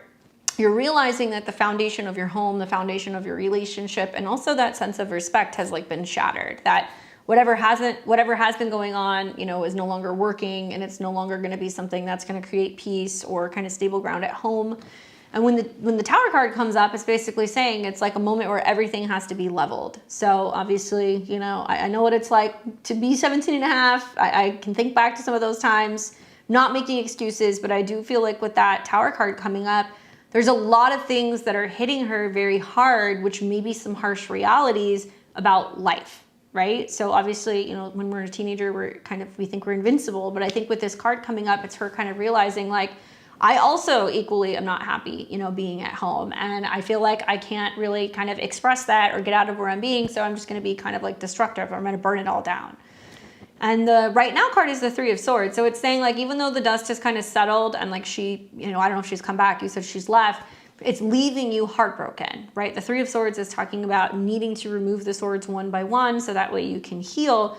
But this can also be talking about a third-party involvement. So I think it's kind of beyond just the 2 of you sitting down and talking about it. I think there is going to be a need to kind of like have another person intervene. Now that could be a really close family member, maybe one of your sisters, one of her aunts, or maybe you guys are deciding to, you know, I don't know what the deal is with her dad, or if you're wanting to work with like a therapist, but it's like it's beyond repair right now. Whatever has happened is already blown up. Now you're trying to kind of like heal the situation and be like, okay, you know, what am I missing here and what do we need to do to get on the same page? But it is fair to say some things have happened or some things that have been said or the way that she's been acting is almost irreparable at the moment. And it's leaving you kind of holding the bag emotionally. The last card that I get for you is the 7 of Pentacles, which is saying be patient. This is going to take some time. You know, the healing isn't going to happen overnight. You're also starting to take into consideration, well, what am I doing for her, right? So you're looking at, you know, I'm supporting her maybe with school, or, you know, am I paying her phone bill, or am I giving her money, or am I, you know, taking care of her? This is really making you reassess some of your values and making you go, okay, you know, she's been in my home, she's not being respectful. Are there things that I need to start doing that is showing her, okay, if you want to be an adult, then be an adult, but like, I'm not going to support you in everything that you're doing if there is not going to be kind of like respect and also kind of like trust in this family dynamic. The 7 of Pentacles is also about not giving up on the relationship with your daughter. It's saying that, you know, you're going to get further watering a garden rather than feeling like you're constantly like ripping up the roots. Now, I'm not saying it's your fault or it's her fault, but it's talking about more getting to the root of the problem. So that way you can pull out all of the weeds and you can actually start to see the relationship grow and evolve. And she said she has a boyfriend too. I just can't get around to liking him. I don't know why or what it is. I mean, part of it is also like, you know, she's 17 and a half, she's coming up on 18. So she's coming into her nodal return. So it sounds like she's got her North Node probably either in Aquarius or in Cancer. I can't quite remember, but if her North Node's in Aquarius, which it may be, that can be talking about part of her personality is like where she uproots and she kind of changes everything and there's going to be a lot of shifts. I can tell you like with, some of the transits she's going to go through, you know, she's going to be seeing, you know, Jupiter kind of going into her 7th house, squaring Pluto. So you may see a situation where it's like, well, if things are not working at home, does she go off and, you know, spend time with a boyfriend or live with another person and like get perspective and then realize that it's not really working and that maybe she did have a lot of support, but she was taking it for granted only to return and come back. The 7 of Coins is saying that it can be worked on, it can be fixed. The confirmation card that you get is the 6 of Swords. So there is a possibility that right now it's kind of like in no man's land, like maybe she's not there and you guys have some space and maybe she's going to return and it can indicate that you guys are going to be on to kind of, you know, cooler or calmer waters. But this can also mean that there is inevitably a change coming with the living situation in the better part of the next 6 months, where she might have to go away. She gets perspective. She realizes, how good she had it, or where she could have been more appreciative or better, only to return. So if she's running away, eventually it's going to be a situation where you're going to be like, well, you can't be here and be creating some of the chaos that you're creating and leaving me to hold the bag emotionally. You need to make a decision. If this is where you're going to be, this is going to be the rules. If that's not going to be the case, then, you're welcome to go. I don't want you to go. But she may actually have to kind of learn the hard way, only to kind of come back around and realize like, hey, you know what? Like maybe I was being unreasonable. It's almost like she wants the perks of being an adult, but she doesn't want to pay for it. She doesn't want to take care of it. And she is burning things down. And I think that to be fair, in her defense, the Tower card coming up with the Three of Swords can also represent that she didn't maybe grow up in an environment where she saw people consciously working through conflict. She saw people, being confrontational, or, maybe being conditional, or where things were, constantly upended in relationships, and she didn't see actually people working together. And this can be talking about a lot of what's coming out for her right now is like repressed anger and, hurt and rage and things that she has not dealt with, and she's projecting that onto you. So the Seven of Pentacles is saying, be focused on trying to get to the core root of some of these issues. Many of them may not actually even be you. It might be things that she's struggling with and not really learning how to have conflict resolution in a healthy way, keeping the door open and really giving her an opportunity to show you that she can come back and you guys can make things better. But a lot of it's going to be about you telling her that you need more peace in your home space, right? Difficult, but does look like it actually improves. She said, yeah, I've said that, and she takes off every time.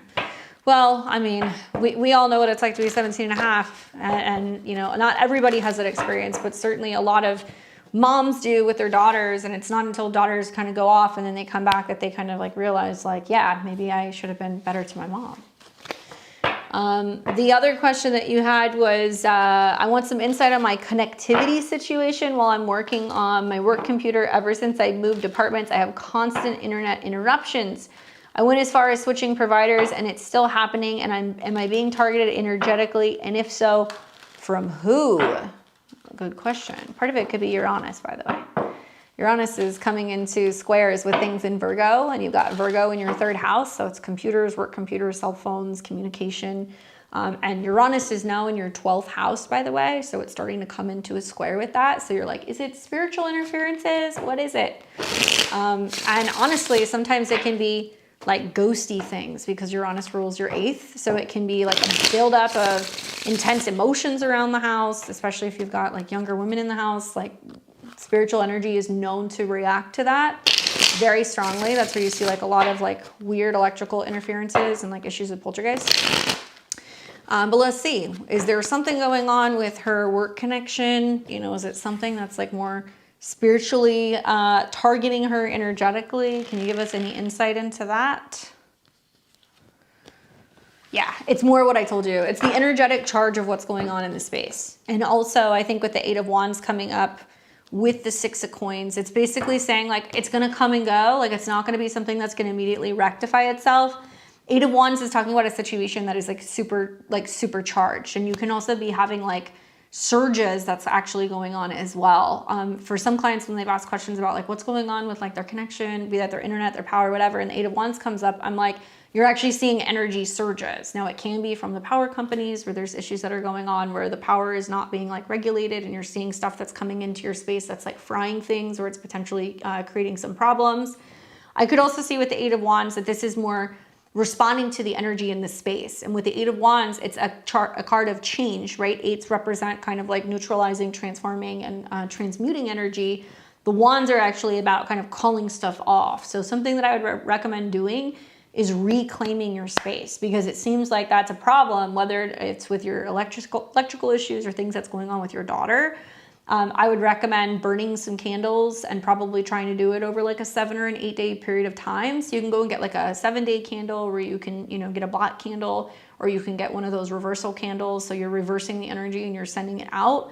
But I also think this is about reclaiming your space and protecting your space. So it doesn't to me seem like there's an attack, because the confirmation card was the 6 of Coins. So it's saying it's about the energy that's reacting to your space, the space being disrupted, and then it's like it's coming off of some of the things that are happening electrically.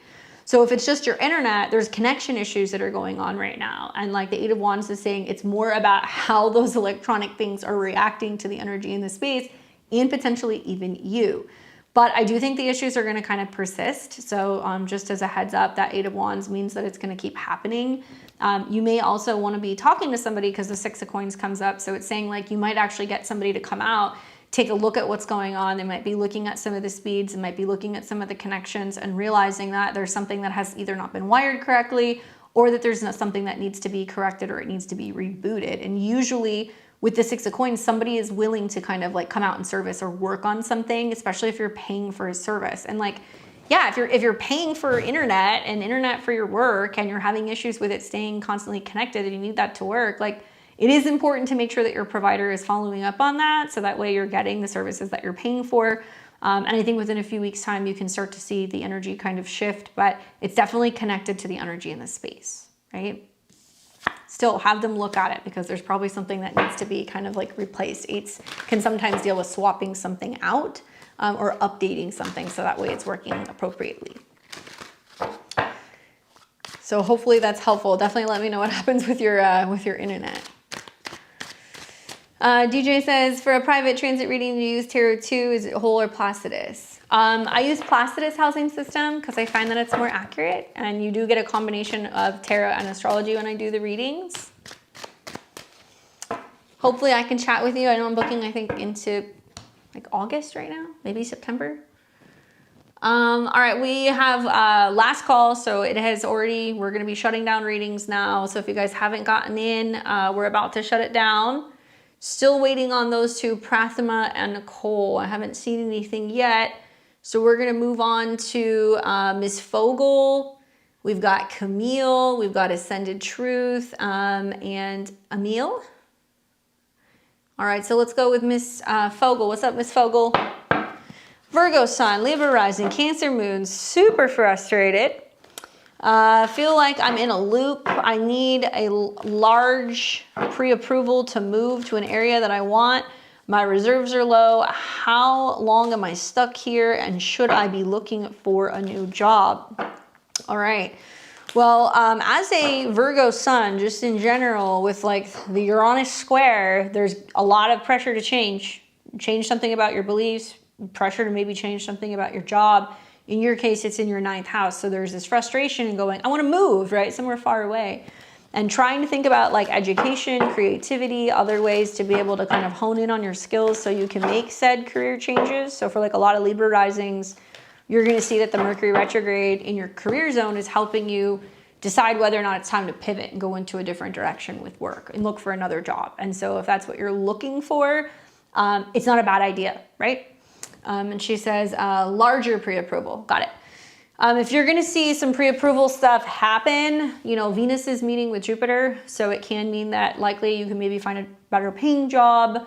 You need to really look at what's going on with like your natal Venus to see what's going on with the pre-approval stuff.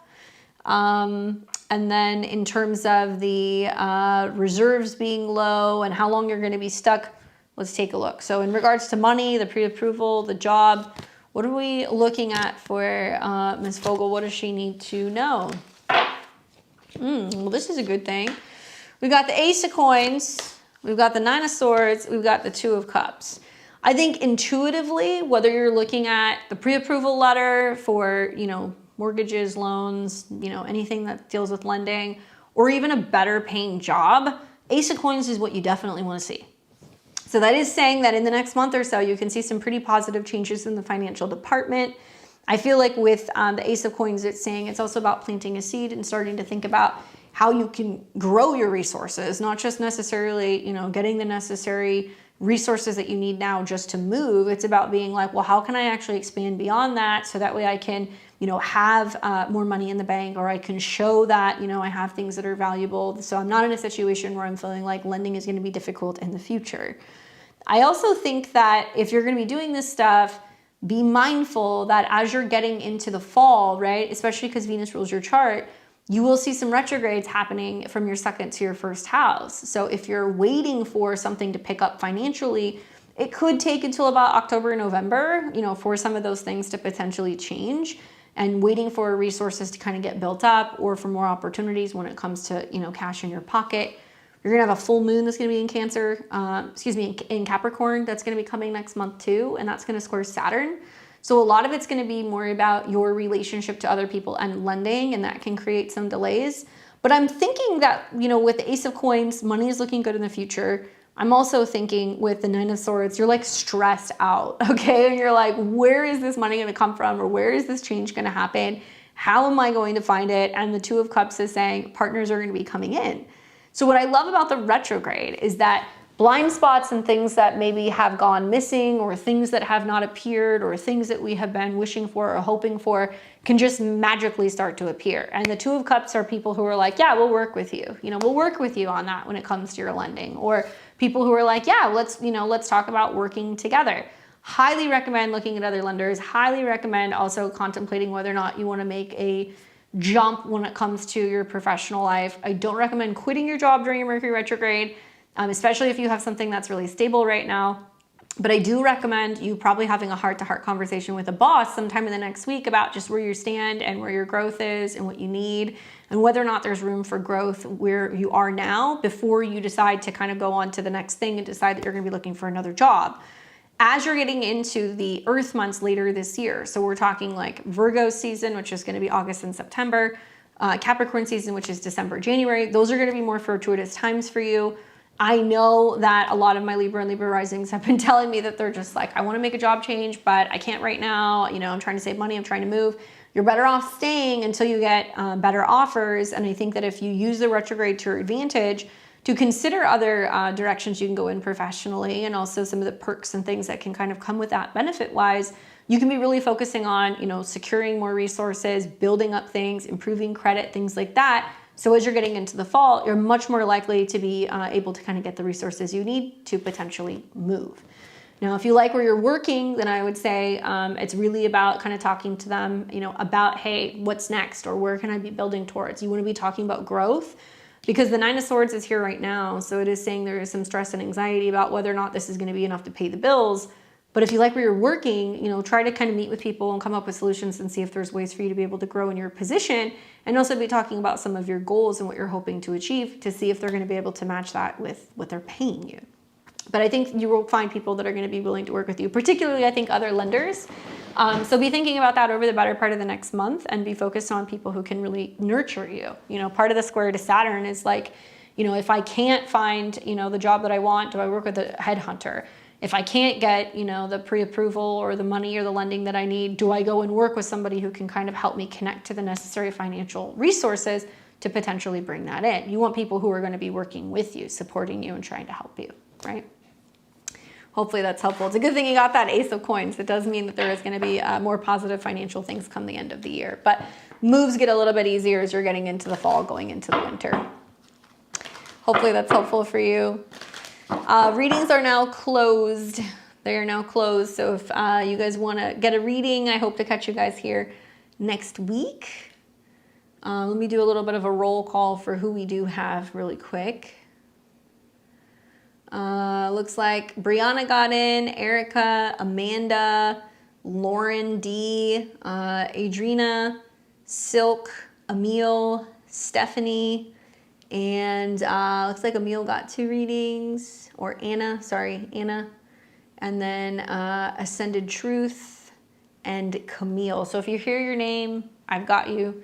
Sorry guys, I'm always kind of scanning through those to see what the PayPal name was. All right, so Camille, Ascended Truth, and then Anna. You guys are all up next. All right, Miss Camille. Let's see. She says, December 11th, 1990. What can I expect for the month of June? All right, well, let's take a look. Let's see what the cards say.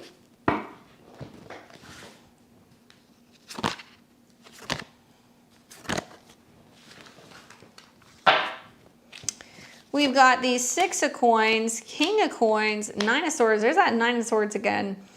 Something that I think about is that there can be a little bit of like a back and forth situation, either about money, work, or your health. Okay, and it makes sense, like you're a Capricorn, or excuse me, you're a Saggy.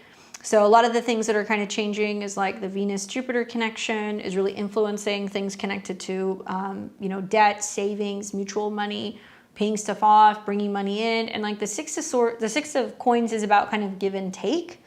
So there can definitely be like a sense of you going, all right, what am I putting into things and what am I getting out of it? Relationships, your job, your work situation, anything that's connected also to investments or savings. And what I like about the Six of Pentacles coming up is it is saying like people are going to be willing to work with you. They're going to be willing to help you. What you put into things this month, you're going to be getting back.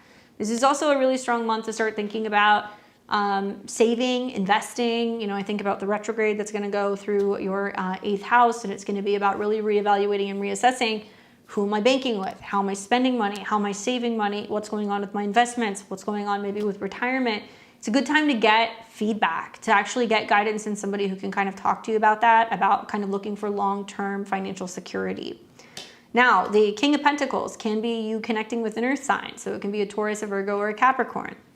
This can be somebody who's coming up for you specifically where you're like, okay, they're going to give me guidance about my finances. They're going to help me with my health. They're going to help me focus on productivity or kind of making some, money moves or some growth moves when it comes to your career. This can also mean that you're really focused on feeling like not only that you're abundant, but that you have something that you're paying towards the future. It's also going to be about, working with people who are going to be more kind of masculine energies. So like men or people who are coming in, who are kind of guiding you or giving you advice about your resources or your health. And what's interesting is the final card that you get is the Nine of Swords. So some of my Sagittarius or Sagittarius risings have been telling me that they know that there's like a looming financial issue that they don't want to deal with, or that there is like a debt that needs to be paid, or that there is something that they need to go and retrieve from another person and they're like not wanting to do that. So I'm wondering if like some of either your work or your health related stuff or your financial stuff is giving you some stress or anxiety and you're contemplating whether or not you should address it. It can also be talking about you really needing to get outside of your comfort zone, address things that feel uncomfortable, because it's going to be better for you financially and also health-wise or job-wise in the future. So part of like the King of Coins coming up is about leveling up and like handling some of these things, in a mature fashion, being willing to take care of it if there are some hangups or some problems, and also be willing to ask for help if people are willing to kind of work with you, come up with plans, come up with solutions, so that way you can work through some of this stuff and not feel rushed or overwhelmed with making some of these decisions.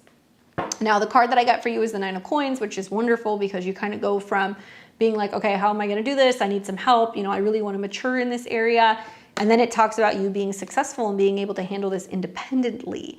So maybe you're working your way out of feeling like dependent on, credit cards or loans. Or maybe you're working out of a situation where, there has been some kind of hang-ups, maybe with dealing with taxes or maybe with money that other people owe you.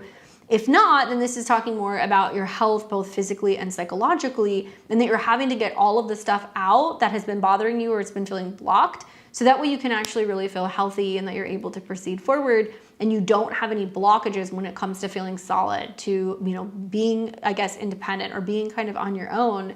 And that King of, Coins can be really good because even though you're a woman, it talks about taking more of like a masculine kind of direction when it comes to taking care of some of these situations and kind of finding balance in your physical and also your emotional body. Watch the stress and the sleeplessness, because whatever is going to happen looks like it's going to be good. I think it's going to turn out better than you think. So be willing to kind of go into some of those uncomfortable situations, or be willing to face some of the truth with health and also finances. Hopefully that's helpful for you, Camille. All right, we've got Ascended Truth. What's up, Ascended? She says, my married female friends and their family had planned on moving into our home. However, some of their actions or interactions and passive-aggressive comments make me feel uneasy about their intentions. What is going on here? Are they really wanting to move in? Oof. All right, let's take a look. So what can we tell Ascended Truth about these potential friends who might be moving in? There's been some weird comments and vibes. What's going on here, and are they really wanting to move in? Is it a good idea? We have got the Ace of Wands, the Hermit card, and the Justice card. So a couple things. Number one, I would say going into this situation, if you are going to be having them stay with you, I feel like the Ace of Wands is about taking action preemptively based off of your intuition and what your gut is telling you to be able to protect you both in a legal way and also, you know, to kind of create that buffer so there's nothing that's going to interfere with you guys being able to be friends, right? Number two is like the Ace of Wands is saying like something's being planted.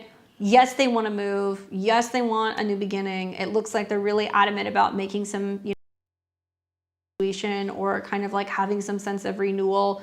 I think it's been difficult because the, you know, card for the Hermit comes up. So it talks about them really wanting a place. They've been searching long and hard. They haven't been able to find the right fit. They haven't been able to find the right financial situation. And I think a lot of what you're hearing is a combination of frustration that they have not been able to find what they want. And also simultaneously, there are some relational issues that are going on there. The Justice card coming up. So I don't know if it's like them and people who they were living with prior or who they're renting from prior, pressure getting out of a home situation, having to find a new place, and also some relational kind of dynamics where they're having issues and you're just kind of like at the brunt end of that and you're not really sure what's going on, but you just are just feeling all this like intensity from them and you're like, okay, am I supposed to be taking this as a sign? The Ace of Wands is saying like, it looks like the offer has been made. So if it's like, hey, you guys are supposed to be moving in here or, you know, this is going to be where you're going to stay or what have you, like you have already extended that offer. They have supposedly accepted it. But the Hermit card coming up is saying that you're doing some reflecting right now and you're really asking yourself, is this a good idea? Is this going to be something that's not going to go well? Are they going to be people who are going to be either hard to rent to or hard to potentially be living with? And you have to do a little bit of soul searching right now. It can be talking about once there's transits going on in Virgo, that's when you're going to start to kind of see where some of this stuff is either coming up and you're going to be like, whoa, okay, that's what my intuition was telling me. Or it's going to be a time where, you know, you're thinking about reevaluating your decision if you want to make a change. So I'm not sure, are they going to be moving in with you or are they going to be renting your space from you? Can you clarify and like let me know? Because I feel like with the Hermit card coming up, the idea of like living with them to me feels a little intrusive. It feels like it's going to be harder to kind of have your personal space. But if you're renting to them and they're going to be potentially staying in your place, the Hermit card is saying like you're going to keep a close eye on them. You're going to be kind of keeping an eye on the property, keeping an eye on the situation. And the Hermit card coming up with the Justice card is really talking about really needing to be realistic and listening to what your gut is telling you when it comes to potentially renting to them. The Justice card is literally about like legally binding agreements and documents. Okay, so this is not a situation where if they're going to move into your space, that I would be like, yeah, just, you know, have a handshake deal and they promise to pay you rent at the first of every month and then you guys are good. No, there actually needs to be some kind of like proper protecting, you know, situation. There should be an actual lease. And I'm saying that because number one, it's going to protect you. And number two, it's also going to be ensuring that you're going into this situation, making sure everything is crystal clear, everything is by the book.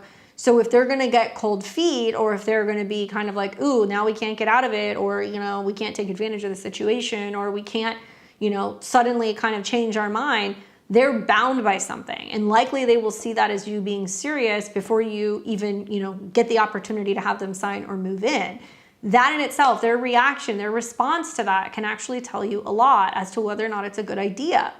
Also, this is protecting you because the Justice card is about relationships. So it's saying like, you know, you're potentially now doing business with somebody who you're friends with. And if you're getting the impression that there's this kind of blurring of the lines between somebody who's a tenant and somebody who's your friend and whether or not somebody could take advantage of that, this is really protecting you going into it. So that way everything's laid out. It's very direct. It's very clear. So for whatever reason, if they decide that they want to kind of go against that, you're going to be able to be like, look, you know, this is what we agreed to. And it is indicating there can be some relational issues down the road that you guys have with them. I don't really see it having anything to do with like living in the house per se. I do think with the Hermit card coming up, I would 100% make sure that they're following through with all of the rental agreement if they are renting. So if they have to maintain the yard, if they have to, you know, keep up with homeowners, you know, kind of association, if they have to be, you know, taking care of the property, whatever, that they're doing that because it's not just like they should want to do that if they're tenants, but they should especially want to do that with their friends. Because I get the impression that they're kind of under the gun to make a change in their living situation. They're coming out of a situation that's been rocky. They're leaning on you because you have an opportunity, but they may potentially take that for granted. So it's very important that you really make it very clear what's expected of them as tenants if they're going to be renting. If they get cold feet or they don't like the terms, then that's going to show you that they weren't all that serious to begin with. But still, ultimately down the road, I see some relational issues that you're going to have with them. So it's important to keep it strictly business. And it looks to me like your offer is still going to stand, but there's something intuitively that's telling you like something is off here.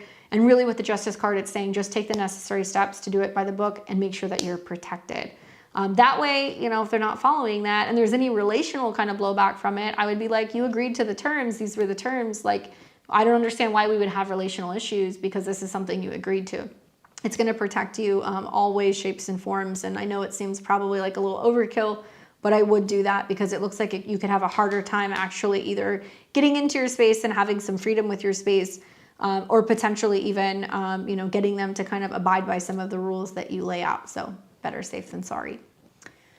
Hopefully that's helpful for you. Difficult situation, especially having people, you know, either in your home or like renting your home. Yeah, it can be kind of challenging. All right, we've got Anna, and it looks like Anna's got 2 questions. So first she says, what do I need to know about my relationship with Leah?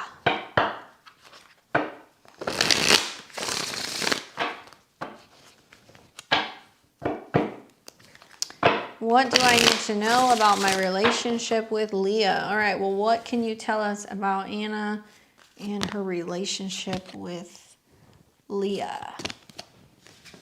Man, this 9 of Swords is popping up. Your guys' anxiety is killing me. 9 of Swords, 7 of Pentacles, 10 of Pentacles. It's like it progressively gets better, you know? I think at the end of the day, you know, in a relationship sense, it really depends on what you're looking for, right? Like I feel like a lot of people, they're like, oh, I want the Ace of Cups, or I want the 10 of Cups, or I want the 9 of Cups. And I'd be like, that's great. There's a lot of emotion.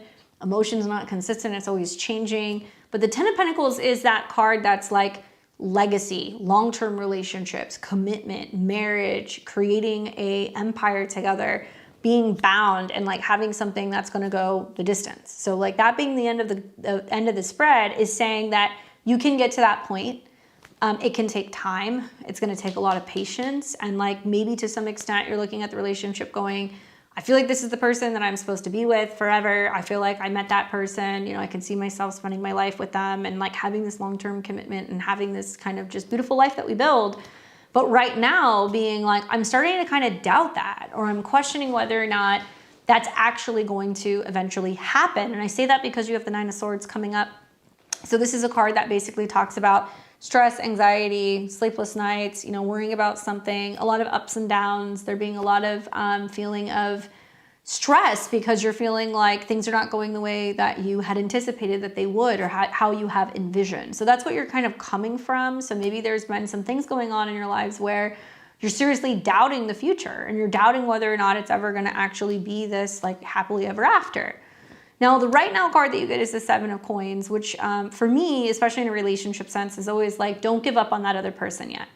It is about slow and steady. It is about planting seeds for the future. It is about tending to things, but it's also about knowing what is and is not worth your time. And so intuitively, I feel like you might be in a situation right now where both of you guys are going through growing pains, and both of you guys are like in a situation where maybe you're navigating, you know, difficult situations with your career, or some major pivots that you're kind of going through in life, or maybe there is a challenge going on in terms of where your priorities are, and where one person's heavily focused on the relationship, the other person could be heavily focused on work or on financial situations.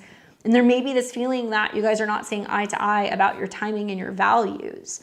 And I would say, take a step back. You know, 7 of Coins is really about tending to your own garden, focusing on what you need to do to work on yourself, to better yourself. So there in turn, you're gonna be a better partner, and you guys are gonna be more likely to kind of work together and stay together down the road. But right now, both of you guys are like under construction.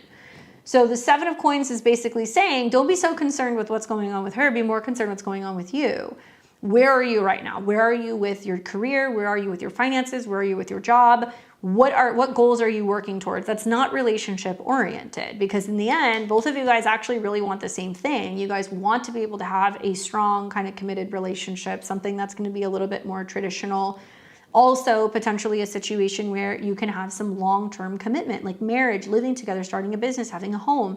But in order to get there, a lot of you guys are feeling the pressure of the grind right now, and things that you have to be doing physically, financially, or like literally in terms of timing to position yourselves there. And you're feeling a little frustrated, and you're feeling like, okay, you know, I'm doing my part. Are they doing theirs? Are we going to meet in the middle? I would say yes, it's just taking a little bit of time and maybe longer to get to that point, because you guys are both kind of developing on an individual level. Confirmation card that I get at the bottom of the deck is the World card. So it is basically saying both of you guys are wrapping up old cycles where you're learning not to kind of like repeat history in relationships. And one or both of you guys might be responding in the same way that you've responded to previous relationships, and it will not work in this relationship because you guys are playing for the long term, right? You're playing for keeps. So the World card is basically saying you have to complete some of these cycles. There's lessons that you have to learn. There's maturing that has to happen, and like phasing out old ways of relating if you guys want to stick together for the long term. Those are the lessons that you're learning right now, but still in the end, it looks like a genuine like long-term connection. The other question that you had for me, because I see there's two, she says, what's Leah's conscious feelings towards me? A feeling she knows and admits to herself. So we saw kind of the outcome card and what's going on with you and her, but let's see what Leah's perspective is right now in your relationship. Things that she knows or is conscious of. So this is for Leah towards Anna.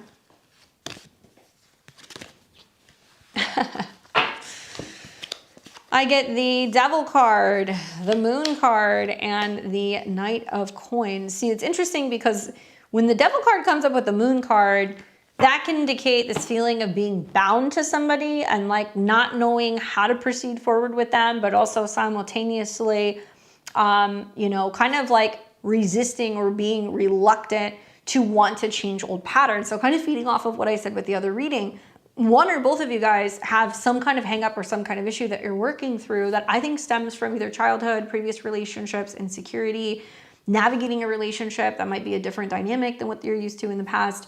And so like the Devil card coming up is almost kind of like in a relationship. It's like, I can't stand you, but I also can't quit you, you know? And so it can be really difficult because we become kind of entrapped by some of these emotional kind of patterns, which can actually be not so good for us. So her conscious awareness right now with the Devil card is like, I feel stuck. I don't necessarily know how to move forward in this relationship.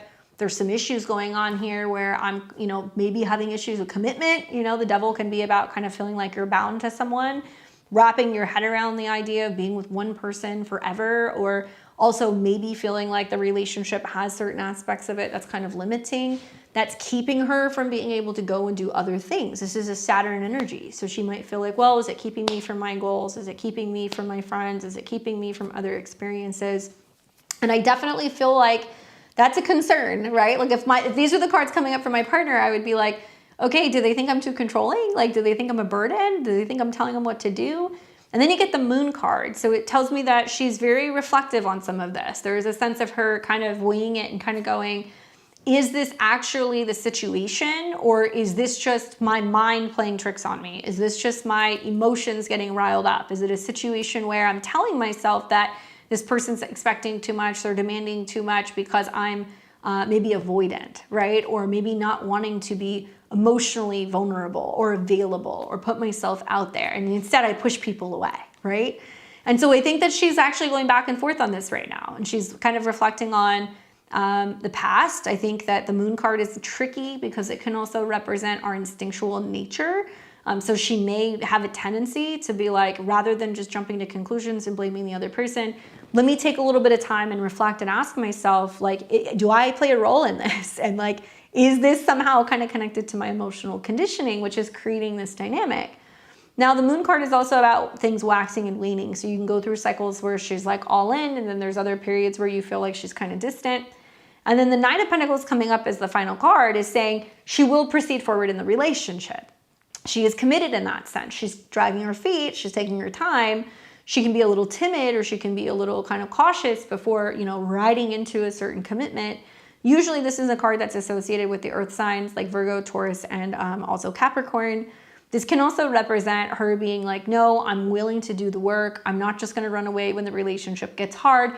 I'm committed to seeing this through and the path. I'm just going to take a little bit more time. And like there is this sense of kind of learning a lot about this relationship. Like coins are about maturity. They're about learning to stay when things get difficult. It's about working through conflict. It's about staying committed to that growth process together, because ultimately it is nurturing, it's nourishing, it's abundant. And I do think that she's on her way where she's moving on from some of the old patterns of just shutting down or icing people out or blaming other people. It's a little difficult for her, but you may be a partner who's not willing to abandon her. And maybe she sees the value in that and that you're willing to kind of help her work through things. And that's part of what's going to keep her kind of connected. But there's a lot of unraveling, a lot of old emotional like kind of programming. And that could be from her childhood, that could be from old relationships. And also not seeing relationships as something that has to be kind of confining and isolating. It can be something that's actually really good for her growth. She's just really learning to kind of open up and, well, you know, be vulnerable and put herself out there. So hopefully that's helpful in terms of giving you the full scope of your guys' relationship, Anna. All right. We have got Stephanie G. I think she's here. Yeah, Stephanie's here. And then we've got Silk and Adrina. So let's see what Stephanie says. Super Kiki. All right. Or am I saying that right? Yeah. Big fan and supporter. Thank you. I'm a late degree Sag rising, Sag moon, Cancer sun, and I'm ready to get back into the workforce. Am I ready to get back into the workforce? I retired from the military in 2024. I have some applications out for the library clerk positions, and I feel lucky. All right, well, let's take a look. Something that's interesting is like, as a Sag rising, you know, your work zone is Virgo, right? So Mercury is connected to your work. You're going to see with the Mercury retrograde kind of happening in your 8th house, it can kind of get you back into the swing of working again in private spaces. So I'd say that's very much like a library setting. And Jupiter is also going to be going into your 9th house pretty soon at the end of the month, which could represent you going into a space that's going to be about studying and culture and education and being around younger people and being a part of like a broader kind of community. So you've got good transits for that. Part of the Venus transit, also with a Venus conjunct Jupiter, could also represent getting back to like making money and potentially, you know, having a new space that you call home. So the transits are actually pretty good. I would probably give this until like Mars goes into Virgo. So if you don't hear anything here in like the next 6 weeks, once Mars is getting into Virgo later in the year and it gets ready to retrograde, you're going to be going back to work. That will be happening.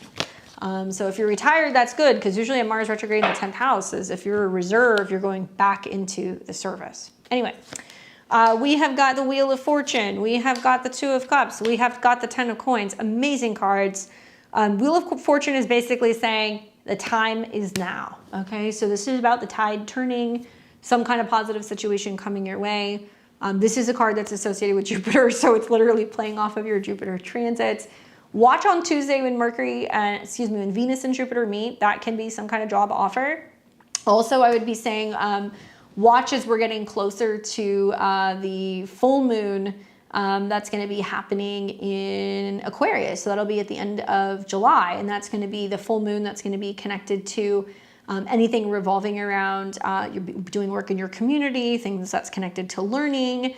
But you have lots of good transits that are kind of going on, so I think you're going to get it. But this is really highlighting the fact that you're going into an environment that's going to be good, lifting you up, putting you with community, giving you the opportunity to connect with people who are learning or studying. And then the Two of Cups is the card that I would want to see, right? Maybe the Eight of Coins, the Ten of Coins, the Ace of Coins. But the Two of Cups is the offer. So it's somebody being like, hey, do you want the job? You know, do you want to work for us? Or when are you available? Or can you come in and start training? So it does look like over the better part of like, I would say the next like 2 to 10 weeks, there is going to be a back and forth that's going to allow you to re-enter the workforce. I do think it's going to be like a mutual agreement. So it's going to be a job you're going to want to work for, and they're going to want you to work for them. And it should be like emotionally like, you know, like comfortable. Like you're going to like the people you're working for. You should like the environment that you're in. You should feel really like excited about the fact that somebody's going to be giving you an offer. And the Ten of Pentacles talks about, you know, obviously making money and having some kind of resources and wealth. But this is also talking about getting involved in a career where you feel like you can leave your lasting mark, you can leave a legacy. So when I think about the kind of work that you were talking about, you know, maybe going and getting involved in something that's going to be, you know, working with your community, working with kids, working with anything that deals with education, that's very Sagittarius-like, by the way. So because you've got that Sag rising and you've got that Sag moon, the moon rules your 8th house. So you're going to do well making money when you travel overseas, okay? But also when you're in places of education, when you're in places where are kind of like hidden or private, things that are quiet, things that are a little bit more reserved.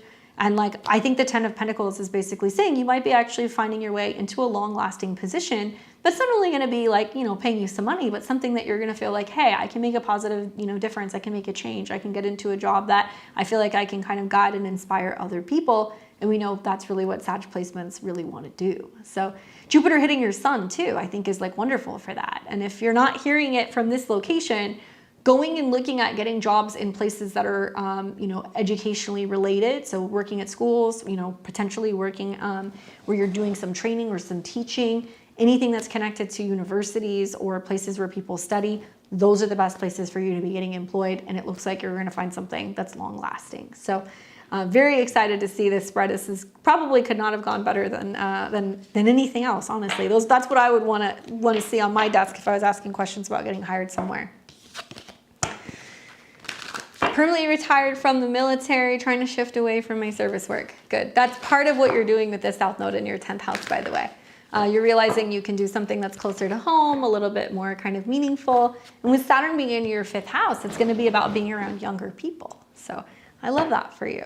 Especially something in the community, you know? All right, definitely circle back. Let me know if you end up getting that job. We've got Silk, Adrina, and then we've got Lauren. What's up, Silk? Can I get a general love romance forecast as a Capricorn rising? Well, I'm hoping you're not one of those Capricorn risings that's going to be going back and forth with an ex. That Mercury retrograde square Saturn is a lot of like that. Who's calling me? How long has it been since I've heard from you? But let's see, what can we tell Silk about this love forecast? Any advice you can give her about the next month or so in terms of love? Oof. 5 of Wands, confirmation card is a 6 of Swords. This means don't fight the inevitable. Some things you're going to have to be willing to kind of walk away from. 7th house is the house of opposition. Okay, so there is like a sense sometimes when you have planets going through your 7th house where you have to confront things. You have to confront people. You have to basically talk about what's working and what's not working. And one thing you want to watch out for is going round and round and round, either with romantic partners from the past or people who you're connected with now, about who said what, who's doing what, and like having conflict. Okay, 5 of Wands is about everybody trying to kind of state their case and everybody's kind of fighting each other and everything feels like a little chaotic.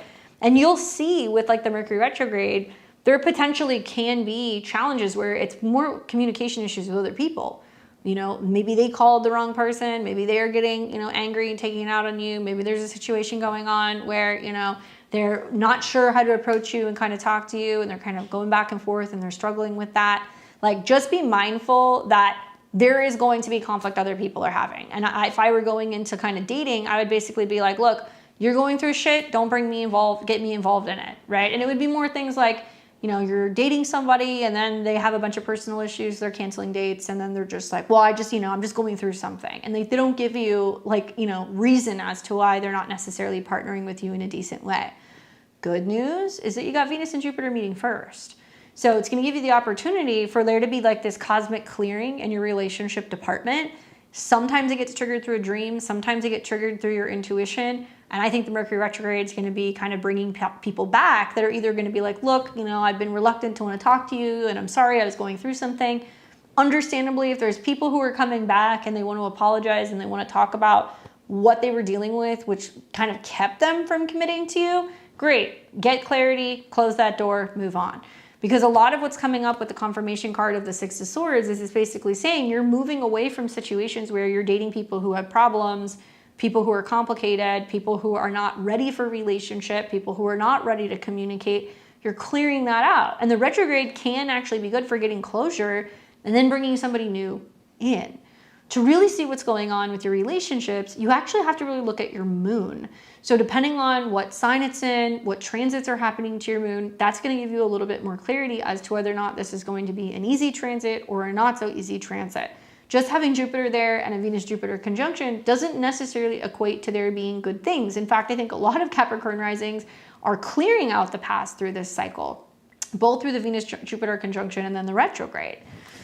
Okay, so you have the North Node conjuncting your moon soon. Okay, so the North Node is either, your moon's either in Virgo or it's in Aquarius, all right?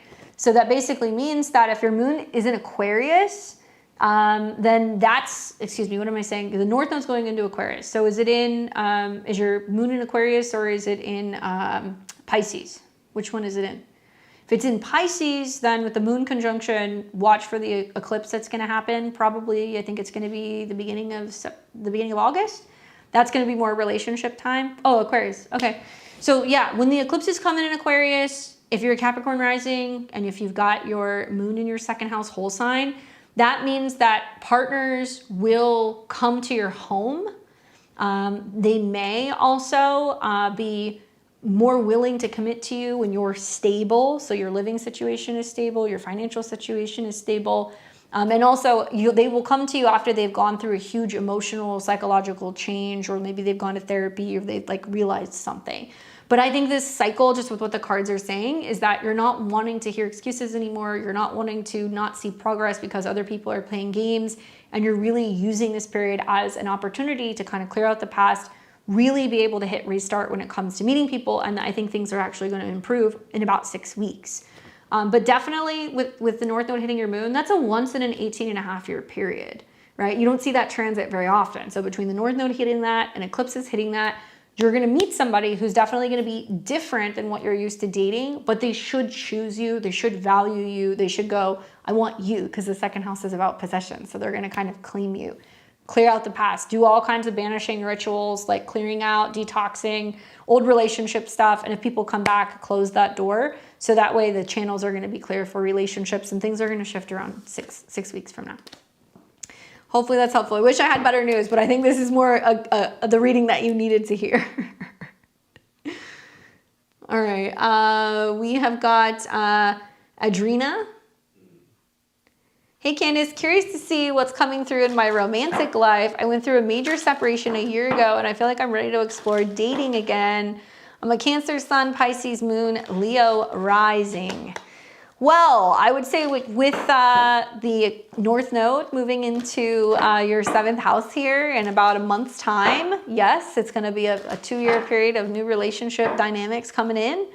Also, I think as like a Pisces moon, like the Mercury retrograde and the Venus-Jupiter conjunction that's going to be taking place is also really opening the door for you to let love and creativity in. But also like your sun is in the, let's see, the 12th house. So this is the preparatory phase over the next month to kind of determine whether or not you're ready to kind of hit restart. So many Leos and Leo risings are going to see that there's going to be all these people that are just going to be like drawn to you, like moth to a flame, especially because you're going to be noticing like with Jupiter on your ascendant, there's more romantic opportunities. People are going to be seeing you as fun and they want to kind of connect and they want to celebrate or travel with you. Venus is also going into Leo soon and it's going to oppose Pluto. So this is your moment for like a complete rebrand. And you're really going to start seeing this in July into August when those eclipses happen, especially the Leo eclipse. That can be a huge turning point for relationships as it's sitting on your ascendant. So like the next month is kind of moving through your cocoon phase with the retrogrades in your 12th. But let's see. So major separation, ready to explore dating. What does that look like? We've got the Page of Swords, the 7 of Coins, and the King of Wands. All right, so first things first is, eventually, do I see somebody coming in? Yes, I do. Watch for some of the transits that are going to happen, like the full moon that's going to be in Aquarius, I think at the end of July, It's going to be conjunct Pluto. It's going to oppose the Sun and Jupiter. Likely this means you're on the up and up. There's some big and beautiful things happening for you. You're kind of being seen more. You're putting yourself out there more. Maybe you're coming out of hiding. People who you have been involved with or people who you've dated with in the past might be keeping their eye on you, and they might be kind of watching you. And I say that because you get the Page of Swords that's coming up. So it is saying like, people are going to be curious about you. They're kind of wondering what you're doing. They're watching you. There could even be admirers or other people who are interested in you, but they don't know if you're available. And this is about really opening those lines of communication, putting yourself out there, being vulnerable, talking to people, traveling, getting to know people in new environments, because pages are always curious. So like the Page of Swords could mean you take up a new hobby, or maybe you decide that you want to hang out, you know, in a new part of town, or maybe that you're making new friends. And you're more curious and willing to kind of explore and have the opportunity to kind of connect with new individuals. This is also about your mindset changing, where you're like, you know what, I think it is time to like find some love, or it is time to kind of connect with somebody. And you'll notice as soon as the North Node goes into Aquarius, which will happen in like July, it's activating Uranus, which is actually hanging out in your 11th house. So it means that friends can become lovers, lovers can become friends, friends can introduce you to other people. Who you're socializing with and kind of connecting is going to bring in all of these new cast of characters who could be romantic connections. However, Seven of Coins is coming up. So it is saying you kind of going, okay, I'm going to really reassess what happened in previous relationships that didn't work, where I'm going to be spending my time. To me, it seems like you're dating with intention. Like, I don't think you're going out there and being like, I'm going to get married, but you are recognizing with the Seven of Coins coming up, maybe how much time you spent in previous relationships and you feel like you don't want to spend as much time, or you don't want to waste time on the wrong person. Maybe your values have changed and there is a sense in you really wanting to find somebody who values the same things that you value out of life.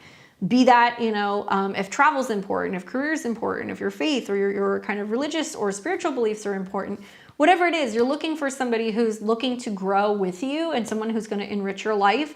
So you're approaching relationships with like, number one, not needing somebody, wanting somebody. Number two, wanting to find somebody of value and somebody who's quality, but also recognizing and realizing that you don't want to get out there and you don't want to play the game. You don't want to spend too much time with people. You don't want to chase people.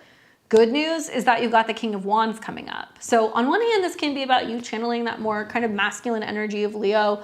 You're going to feel it. As soon as Jupiter and Venus get into your sign in this next month, you're going to be like, all systems go. A little bit more swag, a little bit more confidence. There can even be like a sense of you really just focusing on like yourself, honestly, especially with all those planets being in your first house. It's like, well, what do I want? What's best for me? And I also feel like this can be about you connecting with another person who's a fire sign. So keep your eyes out for an Aries, a Leo, or a Sag kind of person. They can have like that kind of charisma and that sense of confidence and excitement. They can be somebody who's very creative. Sometimes this is somebody who's an entrepreneur. Sometimes this is somebody who's a go-getter, somebody who really loves culture. They love travel. And likely you're going to find that you may have to take your time to meet this person, because looking at the page, you might connect with an air sign and be like, this is okay, this is whatever, but I don't necessarily know if we're a match, so I'm going to keep seeing what's out there, because the person that I see coming is definitely going to be a match for you. And it's going to be somebody who is going to be very clear and direct with you in terms of their communication with what they're looking for. They're not going to give you the runaround. They're going to be like, this is what I'm doing. This is my goals in life. This is what I'm trying to achieve. And somebody who's also going to want to encourage you to be the best version of yourself. Somebody who's going to encourage you to be successful, take risks, right? Get out there and do things.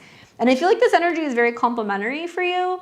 Jupiter also rules children. Jupiter rules romance. So it moving through your ascendant sign could mean you're contemplating, do I see myself having kids? Do I want to get married? You know, am I just wanting, you know, some kind of summer fun?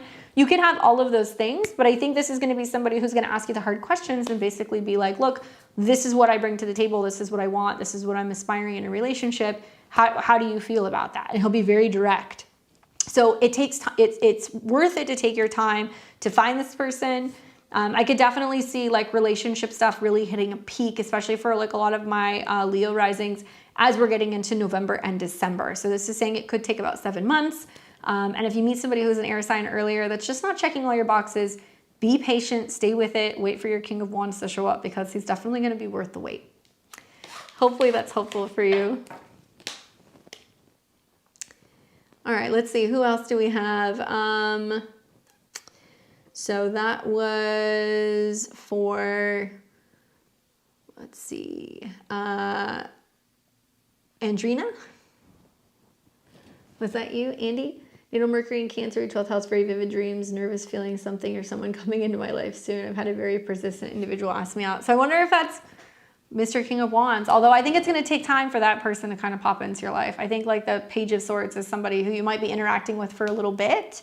But you'll know when you connect to him because he's like very engaging. And I think it's going to be somebody who's just like very direct and kind of matter of fact. And I don't know, I feel like there is like a sense, especially until you get to about July or August, that it's more about you. And the persistence is because Pluto's in your 7th. So it's somebody who will like literally like stalk you, you know, they won't leave you alone. And they're like trying to kind of like follow you and see if you go into a relationship. Not that that's a bad thing, but you can see people who are going to be really set on you. And like, I think there's still a sense of you needing some time to explore, especially as you're getting back into kind of dating, just to make sure that that's somebody who's actually going to be a match. Hopefully that's helpful for you. All right, we've got Lauren, Amanda, and then Erica. What's up, Lauren?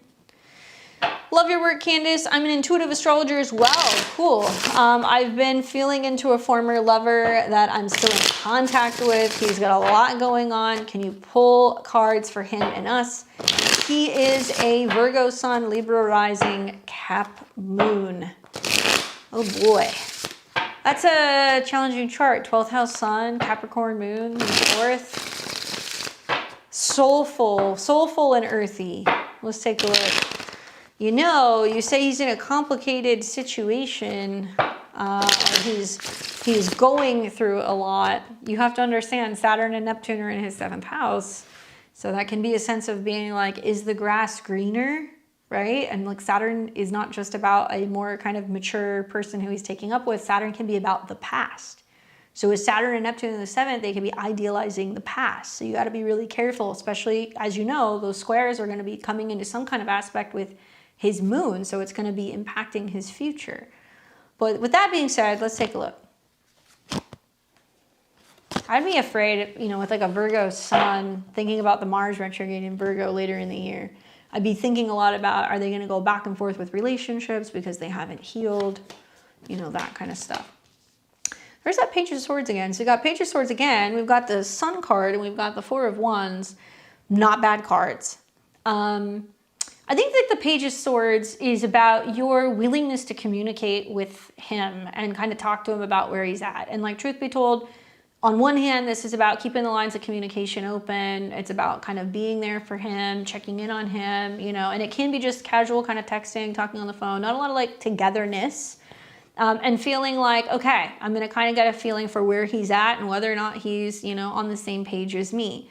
However, the Page of Swords for me can also represent somebody who's a little mature, right? They can be a little bit more self-focused, or there can be a sense of them, you know, not communicating effectively or being kind of stuck on themselves or having an inability to kind of see beyond themselves and see other people's perspective. I, for one, would be concerned, just astrologically, you know, about the fact that Saturn and Neptune are in the 7th house, and it can be creating a situation where they're craving relationships, they don't know how to connect, and you know there is that longing energy with Saturn and Neptune being there, right? So like I'm talking to a lot of Libra risings that are telling me like, well, yeah, I've been married for, you know, years, and suddenly I'm feeling like I'm disconnected with my partner, and I talk to my partner about it and they're like, you're crazy, what's wrong? You know, and a lot of it's their perception on how they're kind of seeing people. Anyway, be careful about that because they can also have a tendency to kind of like want to lean on partners and want partners to be their therapist or to be their guide or kind of help direct them. Like, and partners can have lack of boundaries. So there needs to be better boundaries, I think, between, you know, you being his friend or potential lover versus, you know, you kind of being the person that he vents to or he talks to about his issues or his problems, when in reality, he's much better off going to an astrologer, even though you are one, or a therapist, or like facing some of his problems head on, right? Good news is that you got the Sun card coming up. So usually that's a card that talks about relief, success, happiness, joy, you know, vitality returning after a difficult period. So I don't know what your history is with him. I mean, obviously you say he's like a former lover, but this can mean after a period of trying to get it right with him, it can finally get to a point where you're like, okay, now we're starting to really break through. I want you to think about his transits. You know, it can be hard when you're really close to the situation, but Jupiter is going to go into his 11th house. This means that relationships can grow through better communication and friendship, right? And Jupiter is going to trine Saturn. You're going to see that at the end of summer. So he doesn't just need a relationship. He needs community. He needs to be around other people to kind of help give him perspective about relationships and maybe get his shit together so he can show up and be a better partner. It's also the 11th house, which deals with lovers of other people, which, you know, there's potential just thinking about his transits that if you get sick and tired of waiting for him, you may have other like romantic kind of connections and opportunities. And then that Mars retrograde is going to start in Virgo. It's going to go into the 11th house. So it could represent where friends can become lovers, which will trine Saturn in the spring next year. So I think about like the solar months, you know, when things are warm. So I'm thinking about like, you know, as we're getting into Leo season, when we start to see all those planets starting to trine Saturn, and I would say be his friend first. Then I would really focus on, you know, the Four of Wands, which is talking about togetherness, celebrating, you know, some of his wins, being able to be more in the moment, being able to enjoy yourselves, being able to have a good time. Yes, this is the card that deals with weddings. This is the card that deals with parties, that deals with celebrations and gatherings. So it's really about going out and being around other people. That's really what I think this is going to be about. She said he just went through his second Saturn return. Interesting with the kite, 100%. He needs real therapy and communication is not a strong point. Well, he's a Cap moon, right? So if he just completed his Saturn's return, I don't know if it was in Pisces or if it was in Aries. If it was in Pisces, it was much more about his physical health and things that are kind of connected to, you know, his habits. And as it's going into Aries, now he's got to deal with it head on. Interesting. So his daughter's getting married in 2 weeks. That can be the uplifting stuff that's going on. But I think that this is talking more about you being integrated into his life in a social way. Things that you guys can do together to like reestablish that bond and that connection as a friendship, and like seeing if you could build a relationship beyond that. And then getting to a point where you can be like, cool, we're celebrating some of these milestones. So like now can we actually be something? The odds are more in your favor, just knowing his astrology, that you're going to play more of a role in whether or not a relationship is going to come of anything, because Saturn's in the 7th house. And it's also coming into a square with his moon. So it's a lot of him having to get out of the past, having to focus on what's going on in the future. Jupiter, Venus is happening in his MC, trining my sun exactly in Scorpio. So obviously, you know, there is like a sense when you think of some of the transits, and if your sun's in his 2nd house, he collects you, right? Libra risings, they will collect things that are relating to relationships, whether it's memories, physical things, tangible objects, whatever. And I think about if that's going to be trining your sun, it can be that turning point where he kind of like realizes like how much he values you. So I would be watching to see how he's integrating you into his life beyond just what's going on with talking about the nitty gritty of the stuff that he's working through. Be really looking at this over the better part of like the next 4 months and try to be his friend first and try to build from there. Don't be his therapist, right? Especially knowing his transits. Like you could very well, when Mars conjuncts the South Node by the end of the summer, be like, I'm out. I found somebody who's better and somebody who's ready. You know, and then Mars retrogrades, and then he's like, well, you know, now I'm ready. And there's like a back and forth in the spring. So it'll fully mature kind of like March, April, May of next year. But the cards seem really positive. It's just kind of saying, talk about going forward. Don't let that Capricorn moon get stuck in the past, because they can get really kind of mopey and kind of stuck based off of what's happened in past situations. Saturn squaring his moon is telling him it's time to get out there, approach relationships in a new way. Hopefully that's helpful. All right, we've got Miss Amanda, and then Erica, and then Brianna.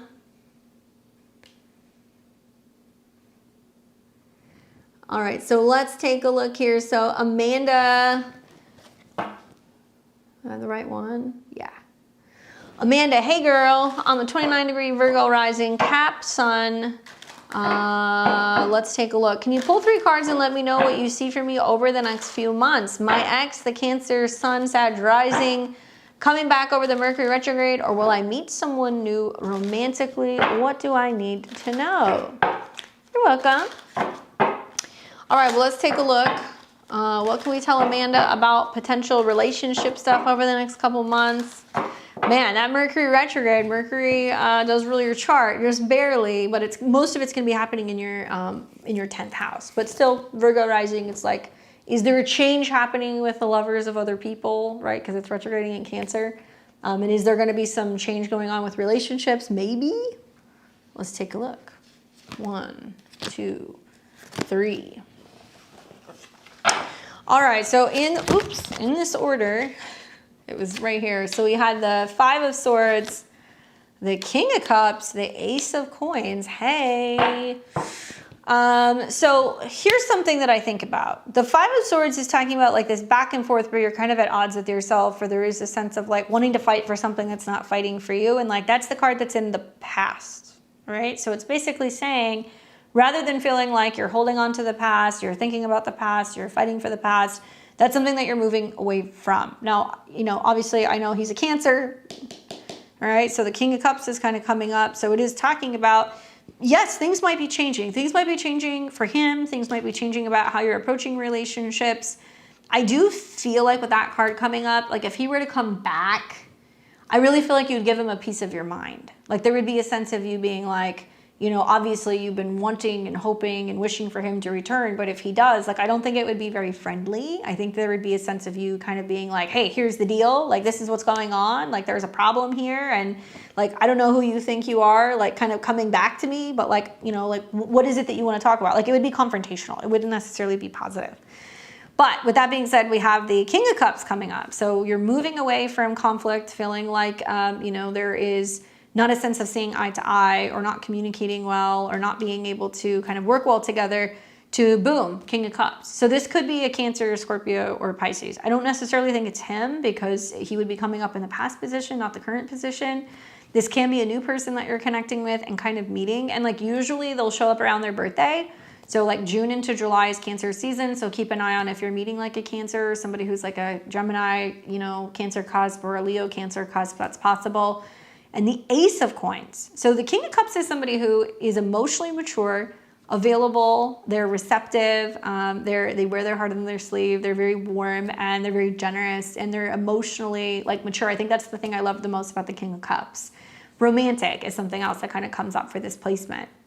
Now, when I think about Virgo risings, Venus and Jupiter this week are meeting in the 11th house. So that means that you can meet people through social connections. You're also going to be seeing then Jupiter, your 7th house lord, is going into the 12th, okay? So it can represent healing from past relationships, karmic relationships, soulmates coming in, meeting people who are culturally different, or even like foreigners. That's something else you want to watch for. And meeting people in like private spaces. Like I've told a lot of my Virgo and Virgo risings, if you want to meet somebody, when Jupiter goes into your 12th house, go to church, right? Go to meditation class, go to a temple, go to a place where you can be doing some kind of like spiritual work outside. So maybe people are doing yoga outside, or maybe people are going and they're doing like rituals outside, or maybe there's going to be private healing communities or private art classes or things like that you can be doing to connect with potential partnerships. And the Ace of Coins is talking about something that's tangible, something that you can hold on to, that's going to be valuable. I really feel like looking at how positive the second and the third card are, it's really talking about letting go of like this back and forth that you're having with like previous relationship connections and feeling conflicted or wondering whether or not they're in return. Being more open to this nurturing relationship and connection that you're having with somebody. And it can be something that's taking place, in the immediate next month or two, but the Ace of Coins does talk a lot about the Earth month, so it can be closer to when we get into August, going into September, as we're getting into Virgo season, that you're either meeting this person or you're getting a little bit more settled with them. And also it's like something that makes you feel safe. Like the Ace of Coins is somebody who chooses you, they make sure that you're good, that you have everything that you need. They show you through acts of service that they appreciate you. You don't have to question anything in terms of like their intentions or like whether or not you can trust them. So coming from a place where you've been like, I can't trust anybody, I'm on kind of like, like defense mode, to meeting a guy who's going to really focus on kind of helping break down some of those walls and kind of seeing you for who you are and not allowing you to kind of like shut down or get insecure or close yourself off because you've been hurt. He's patient, he's willing to do the work, and he's somebody who's really going to kind of value you. So I'd be very open to what's coming in rather than waiting for something else in the past to kind of, pop up. Hopefully that's helpful for you. Very interesting. It looks like almost like what is coming is better than what you've expected. And then you want 3 cards on advice that I would give you about moving back to, is that South Carolina? SC? I moved 3 years ago to be closer to my family, but I miss where we used to live, being by the water. So I don't know if that's Southern California or South Carolina. Both are kind of by the water, but let's take a look and see what these 3 cards say in terms of that, and if there's any guidance on your living situation potentially changing. Especially like with Venus and Jupiter meeting in Cancer, there can be a sense of like longing for, you know, things that you did outside with your friends and your family by the water, right? Picnics, birthdays, parties, like sporting events and things like that. And like naturally you can be a little bit more reminiscent. And like the retrograde that's coming up can give you the opportunity to start thinking about whether or not you want to like plan like a reconnection or a reunion or like a getaway trip. But does it look like there's any advice about maybe moving to be closer to your family? Oh, this is really sweet. So you've got the Magician card, the 8 of Pentacles, and the 10 of Cups. I mean, there is something in the works right now, energetically speaking, because you've already put the idea out there that's like, could I go back? So with the Magician card, as above, so below. If you start thinking about something, you're giving enough energy, you're talking about it, like things can just start to manifest. So I tell you this because if you're not ready to make that decision, you know, pump the brakes, because the Magician could literally be you tell, you know, a few friends or a family member, oh, I'm contemplating kind of coming back. And then all of a sudden somebody's like, well, you know, let me see what I can do. Or, you know, let's see if we can, you know, find you a place. Or, oh, hey, you can stay with me. Or like, oh, I know somebody who's like hiring. Like it would just be very quick that things would just start manifesting. And I feel like part of the beauty of the retrograde in your 11th house here soon at the end of the month is about putting those feelers out. Right? Like, you know, would family be receptive to me coming back? If so, what would that look like? You know, where would I live? You know, how can I reconnect with friends and kind of get a vibe for which areas are going to be, you know, a little bit more popular to be in, or people who might potentially have rentals or things that can kind of help you from getting from point A to point B. So the energy is already progressing towards you potentially moving because you're thinking about it. 8 of Pentacles is saying that it's doable. It's going to take a lot of work on your behalf. Obviously, you're kind of moving cross country again, which is not the end of the world, but the 8 of Pentacles gets me thinking more about work. It's more about, okay, if you're going to do that, are you going to be in a job that you can relocate and take your job back? If not, does this mean that you're having to do work actually looking for a job or something that can give you that security before you potentially move? And I would say probably. So it's really going to be more about securing the money, you know, and securing a job. It may mean that you're going to spend a couple months like working hard, saving money, looking for a job to help you kind of transition or potentially kind of relocate. And you're really focusing on kind of building up the necessary resources to move, put down, you know, a deposit, you know, pay for a moving truck, and also buying a little bit of time while you're in between jobs before you get to where you're going. So I do think that there's going to be something that's going to have to be kind of planned and thought out. Likely you could be doing this, you know, over the better part of like the next like 8 months. A lot of my Virgo risings are going to go through a pretty significant move, and that will be happening probably sometime from about September to December. I would just think because those retrogrades are going to go from your 3rd house to your 2nd house, like, you know, do you get all of the moving stuff in order before you leave? Like, do you have a job because it's going to square Pluto? You know, are you ready to leave old relationship stuff behind because it's going to square Jupiter? So part of leaving is not just leaving, it's leaving everything and all the experiences that you had to then go back home and then hit reset. I would also want to make sure that you have the necessary kind of finances covered to be able to help you with the process of moving, because I think that's going to be really important in the fall. But the final card that you get is the 10 of Cups, which means, well, there can be lots of joy, lots of togetherness. You'd be welcome to come back home. It does look like it would be more emotionally fulfilling, and it does look like there is a very good likelihood of your return. And a lot of people who are hoping to kind of see you and like connect with you again, and people who will probably open their doors to you and be like, we'd love to have you back. Do you want to stay with us? Or while you're kind of getting situated, and like, just be careful how many people you tell, because I kind of feel like there's so much momentum behind this that once you start even remotely considering it as a possibility and telling family, people are going to start making moves and doing things to make it possible for you to return. And it can cause some disappointment if you change your mind. But I do think you're actually going to potentially seriously contemplate moving. It just looks like you're going to have to figure something out in the job department first. Hopefully that's helpful for you, Amanda. It's always a big deal. You move to one place and you're moving to another, but homesickness is a real thing, huh? He's a Sag rising, so is Uranus in the 7th. Oh yeah, wait until you see the Mars-Uranus transit in July. That's when really things start to change for Sagittarius rising horoscopes. And the Mercury retrogrades conjunct Jupiter, so lots of secrets can kind of come out during that time. All right, I've got Erica, Brianna, Vanessa, and Emil. I saw your comment, so now the devil thing makes sense. So it's hangups maybe that you're holding her accountable for that she's not getting out of, or that she's kind of keeping from herself. Bummer. All right, so let's see. What do we have here? We've got Erica. Hey, Candace. Late degree Scorpio rising here. Your MC is 5 degrees of Virgo. The South Node is there right now. Mars is going to be there later in the year. There's going to be an eclipse there earlier next year. So you're quite an active chart. And then you've got Pisces at 5 degrees. So you've got Uranus that's going through 7 coming into a square with your IC. Good time to get a reading or see an astrologer.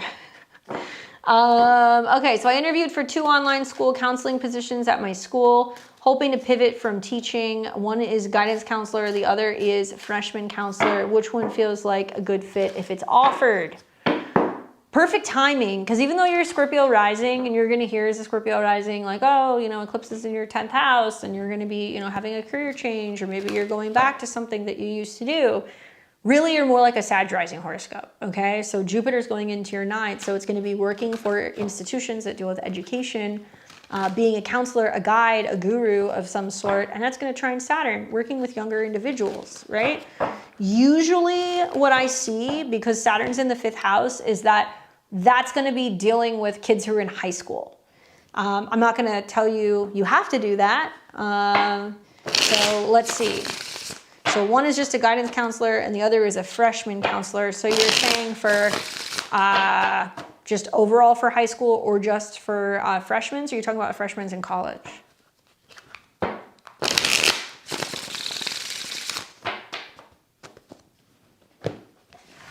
So let's take a look.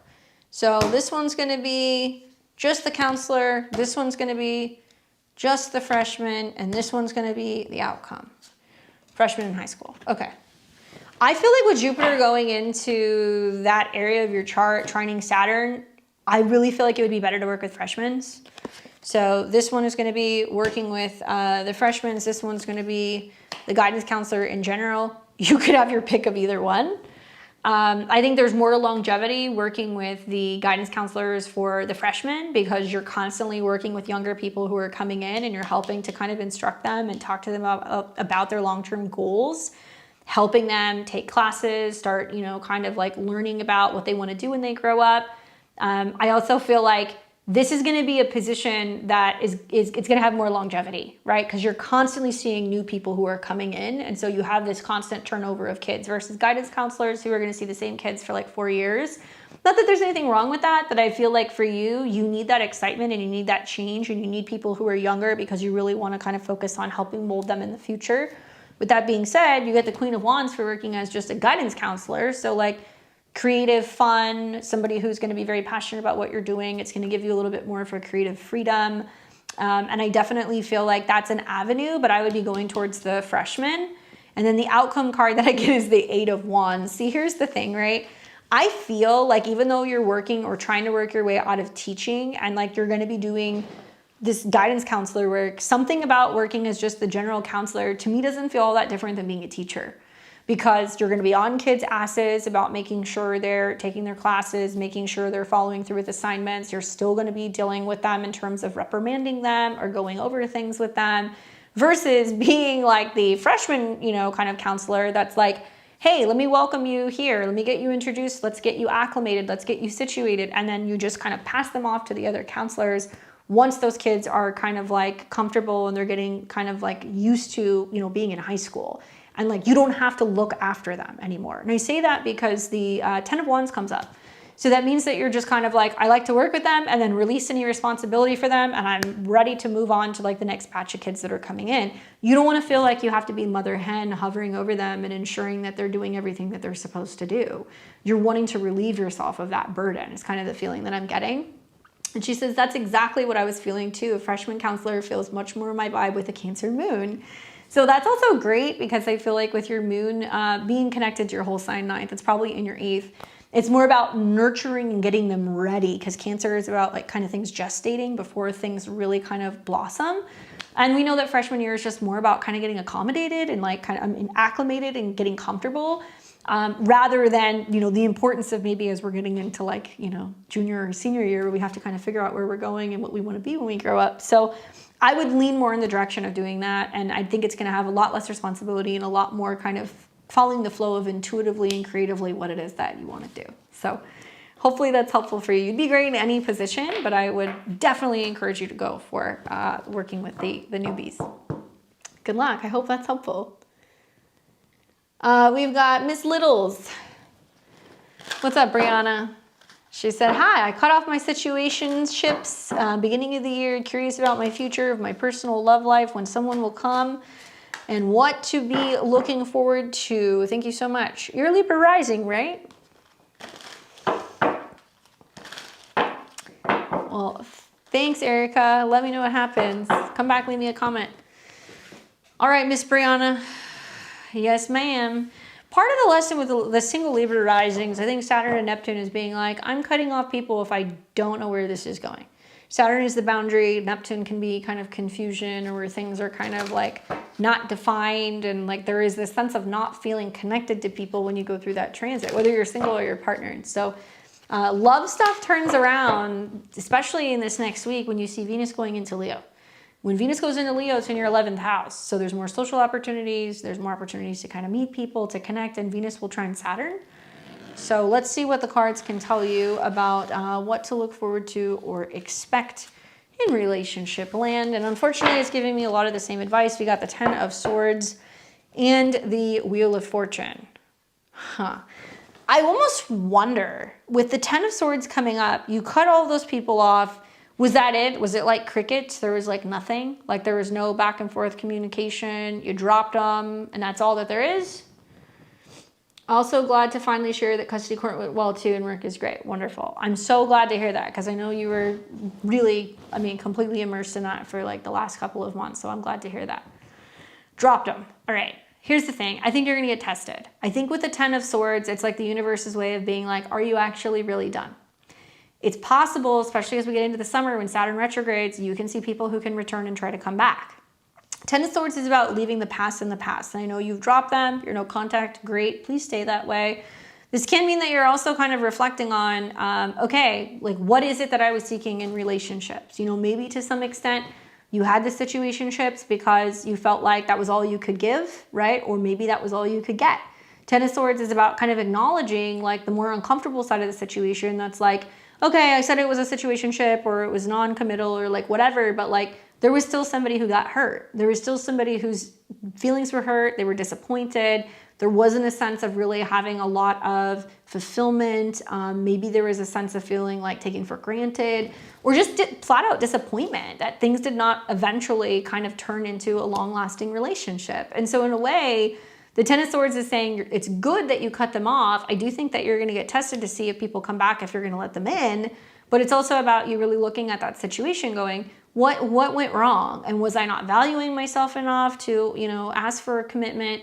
Was I chasing the wrong person? Was I settling for relationships? This is about letting that go. It's about forgiving yourself and moving on from some of those cycles. The beauty is like part of Saturn being in the 10th house is it will clear in the 7th house is it'll clear any relationships that are actually not going to lead to long-term fulfillment. What I advise you to do is really pay attention because the Wheel of Fortune is the confirmation card. So it is saying that once you're finished with this cycle of clearing out, which I think is going to be until about July, then things start to change. And as you're seeing planets that are going into your 11th house, like Jupiter, that's the Wheel of Fortune, there's a lot more togetherness with friends. There's opportunities to meet more people. I also feel like I would be really keeping an eye on possibly connecting with people who you could meet through travel. In early July, there's going to be a Mars-Uranus conjunction. So if you're going back to school, you're traveling, you're by an airport, you have people coming into town who you haven't seen for a while, that can lead to opportunities for you to kind of connect with someone. And the Wheel of Fortune is associated with Sagittarius energy. So Sagittarius, Sun, Moon, or Rising, or people who are going through like really significant Jupiter transit. So I would say Leos. So like fire signs are predominantly what's kind of coming up in your chart.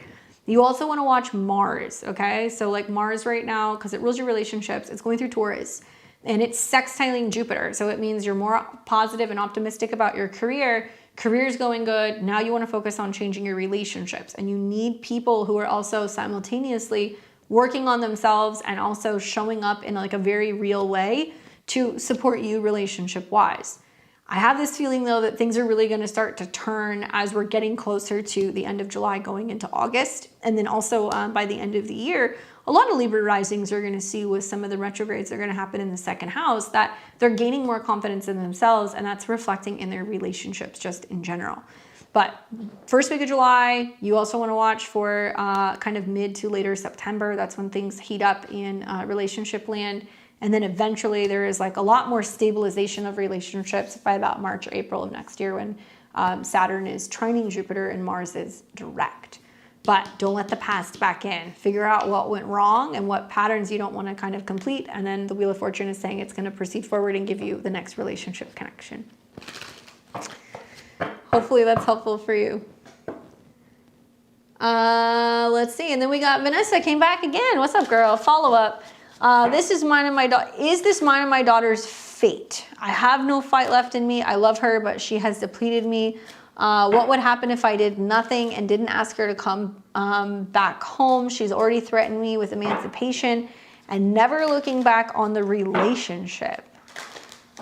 I mean, knowing that you're going to have the Venus retrograde in your 4th house, I feel inclined to tell you if she tries to leave, she's going to try to come back in the fall. But let's see. So is this the fate that there is going to be her leaving and a falling out between the two of them? Also, for emancipation, you know, she's going to have to prove that she can support herself, that she has a place to live, that she can make enough money, that she's going to finish her education. A lot easier said than done, especially in California, but let's take a look. I don't think this is the fate. No, the Devil card is basically saying that this is karma. This is, and you're going to know, because I know you've got like, I think you have Saturn and, what is it? Saturn and Jupiter in Libra in your 4th house, or you've got Saturn and Pluto, I think, in Libra. That means that there's family karma from mother to daughter relationships, and not just the relationships you have from mother to daughter, but it's also going to be about relationship dynamics in the home and how there is this need for evolution through Pluto, and Jupiter is knowledge, learning about what is and is not healthy, especially in your home situation. Now, the Devil's coming up, so it's talking about Saturn, right? So knowing that you got Saturn in Libra, you've got Saturn going through your 10th house. So that means it's going to be about you going, okay, what's my responsibility as a parent? You know, how do I stand up and kind of stand up for myself and also simultaneously take care of my kid? And you're in this Saturn opposition. So it's more about you being more direct, assertive, and to the point, and also really taking charge and being like, this is what is and isn't going to work. And I know that you don't want to fight with her. I'm just telling you, like, you're going to have to draw a line before she eventually comes back. And Saturn in the connection to the Devil card is saying, the relationship's not healthy. Things have been kind of toxic. History is repeating itself. And whether it's reminding you of your relationship with her dad or the relationship issues you have with a parent or, you know, past struggles that you've had in terms of keeping the peace at home, this is Saturn. And the Devil card is about that cycle that's going to be kind of repeating until you guys learn how to do it right. Now, I also think that it has a connection to Pluto being somewhere around her moon. And remember, if I believe correctly, her moon's in Aquarius. So Pluto hitting her moon is going to represent her going through a lot of emotional turmoil, you know, having issues with her mother, having issues with her home.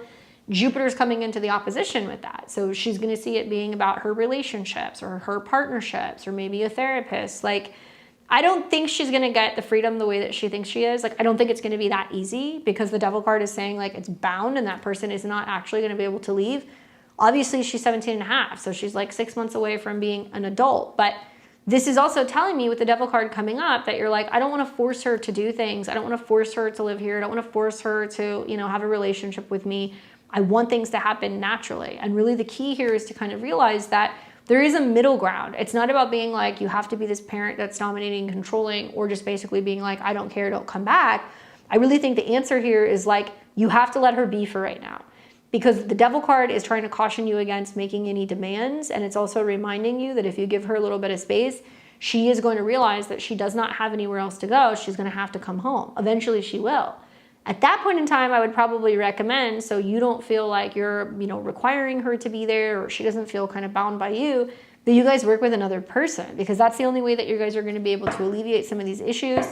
This is confirming that. I have the King of Swords. I mean, I don't know where her dad is in all of this, but it would sure be a good time for him to like show the fuck up. Especially if like this is your guys' kid. Like you guys may not see eye to eye, you guys might not have a good relationship, but if he cares about the security, the safety, and also the future of his daughter, it may be a good time for you to have a heart-to-heart with the dad and basically be like, this is what's going on. Like, we've got our daughter like running around and she's got a boyfriend and this is the situation. Or you're bringing in another person who's basically either going to be like a therapist or an authority figure who's going to have a much more kind of dominating like masculine energy. So you're not having to be the person who's taking that on. Now, this could be a Libra, an Aquarius, or a Gemini. And I really feel like with this card coming up, it's saying it may be beneficial to get all of your ideas out instead of fighting with her and feeling like you're just like spent and you're wasting your energy going back and forth, and writing a letter, putting it together, compiling all of your feelings before you sit down and you have a conversation with her. So she has something that she can hold on to, that she can read, because I think a lot of this is about kind of like squashing old like ancestral patterns. That's a part of what's going on with some of the transits that you're having in your chart right now. I've tried that, setting boundaries, and it hasn't worked in my favor. The reality of the situation is like, and once again, and I could see this in the other reading, what you do for her is likely going to be reassessed. Whether that's paying her bills, paying her cell phone, giving her a car, giving her food, buying her clothes, whatever it is. There are things that you're going to start looking at being like, if she's not respecting me, why am I going to be basically compensating her lifestyle?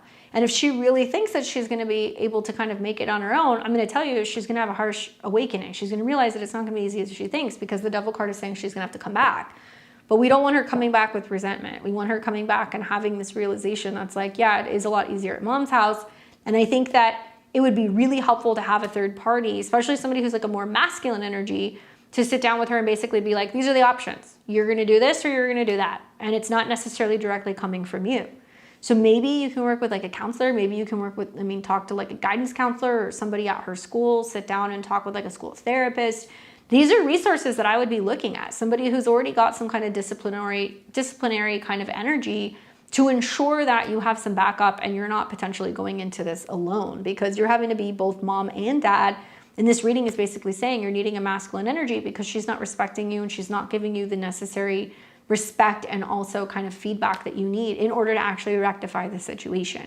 Really, this is like a father figure that's kind of stepping in, right? And if they haven't spoken in years, then now, even if they haven't spoken, I would still encourage you to get in touch with a male member of the family. It could be your brother, it could be one of her uncles, it could be, maybe a male family friend, maybe it's going to be, like I said, a school guidance counselor or a school therapist, basically being like, I've got this issue with my daughter, I want to make sure she's continuing to go to school. She's, still a minor, she's living within my home, but I'm not giving her, the okay to not be going to school or to not be doing the things that she's supposed to do. And still maybe contemplate reaching out to her dad. Even if you guys don't see eye to eye, he should still care about the general overall being of his daughter. And I feel like this is about reprieving you from the situation where you feel like the burden falls on you. And part of what's going on is she has an issue with authority. Right? King of Swords coming up with the Devil card is like she doesn't want to be told what to do. But when she's given no option, where she's either going to have to actually pick up, go, and be on her own, or she's going to have to be in a situation where she's going to have to be respectful and comply, she's going to learn very quickly. The only concern that I would have is just knowing her transits, like, Jupiter coming into an opposition with her moon and also Pluto, where like financially things are not going to be easy if she thinks she's going to go out on her own. We don't want her going and like latching onto a boyfriend and feeling like, there has to be a man that's supporting her, because we know that that's basically not the best road for her to be going down at her age right now. Keep an eye on what's going on with your communication with some of these other people that are in your life. Should we see a spiritualist for a cleansing? I remember you recommended someone years ago. You have to have her consent. That's the issue. And I think with like Pluto on her moon, especially as it's connected to, let's see, I think she's a Capricorn rising. So her relationship with her mother, it's almost like it wouldn't just be her. It would be someone that you both see. like both of you guys would have to be willing to go and see somebody who's going to work on you, because I think it's an ancestral patterning issue. I've seen it in your chart, and she's definitely going through it with Pluto on her moon. And like moon in the first house means that she's very moody when it comes to her relationship with her mom, and she wants a defined sense of freedom. You know, now she's going through it. It started several years ago, back in 2020 when Saturn hit her moon. Now it's getting to a point where it doesn't matter where she lives or who she's around, she's not going to get along with women. So you definitely should be talking to somebody about kind of rewiring some of the karmic patterning and some of the ancestral kind of blockages that you both have. It's not just one person. Doing it together actually can be a really powerful way to kind of clear some of it up. Hopefully that's helpful, but I do think she will be back. I do. Difficult being a mom. I can't imagine, because I know what I was like when I was that age. I just want to make a quick comment, just because there were a couple people that we did not hear from. So if you're watching this and you're like, where's my reading? And if you are Nicole G or Prathama, I am going to be refunding you guys for your readings. I'll try to maybe make a note of that or something in the comments after we're done with this going live. But thank you guys so much for hanging out with me on Friday night. I really appreciate it. Make sure that you guys give me a thumbs up, like this video before we're done with the stream, subscribe to the channel. Next week, we're going to be back. We're doing live readings with the new moon in Gemini, so you don't want to miss that. Same time, same place, 6 p.m. Central Time. With that being said, enjoy the rest of your weekend, and I will see you guys on Sunday for the Venus conjunct Jupiter Astro Weather Week. I'm looking forward to it, and I will see all of you guys very soon. Take care.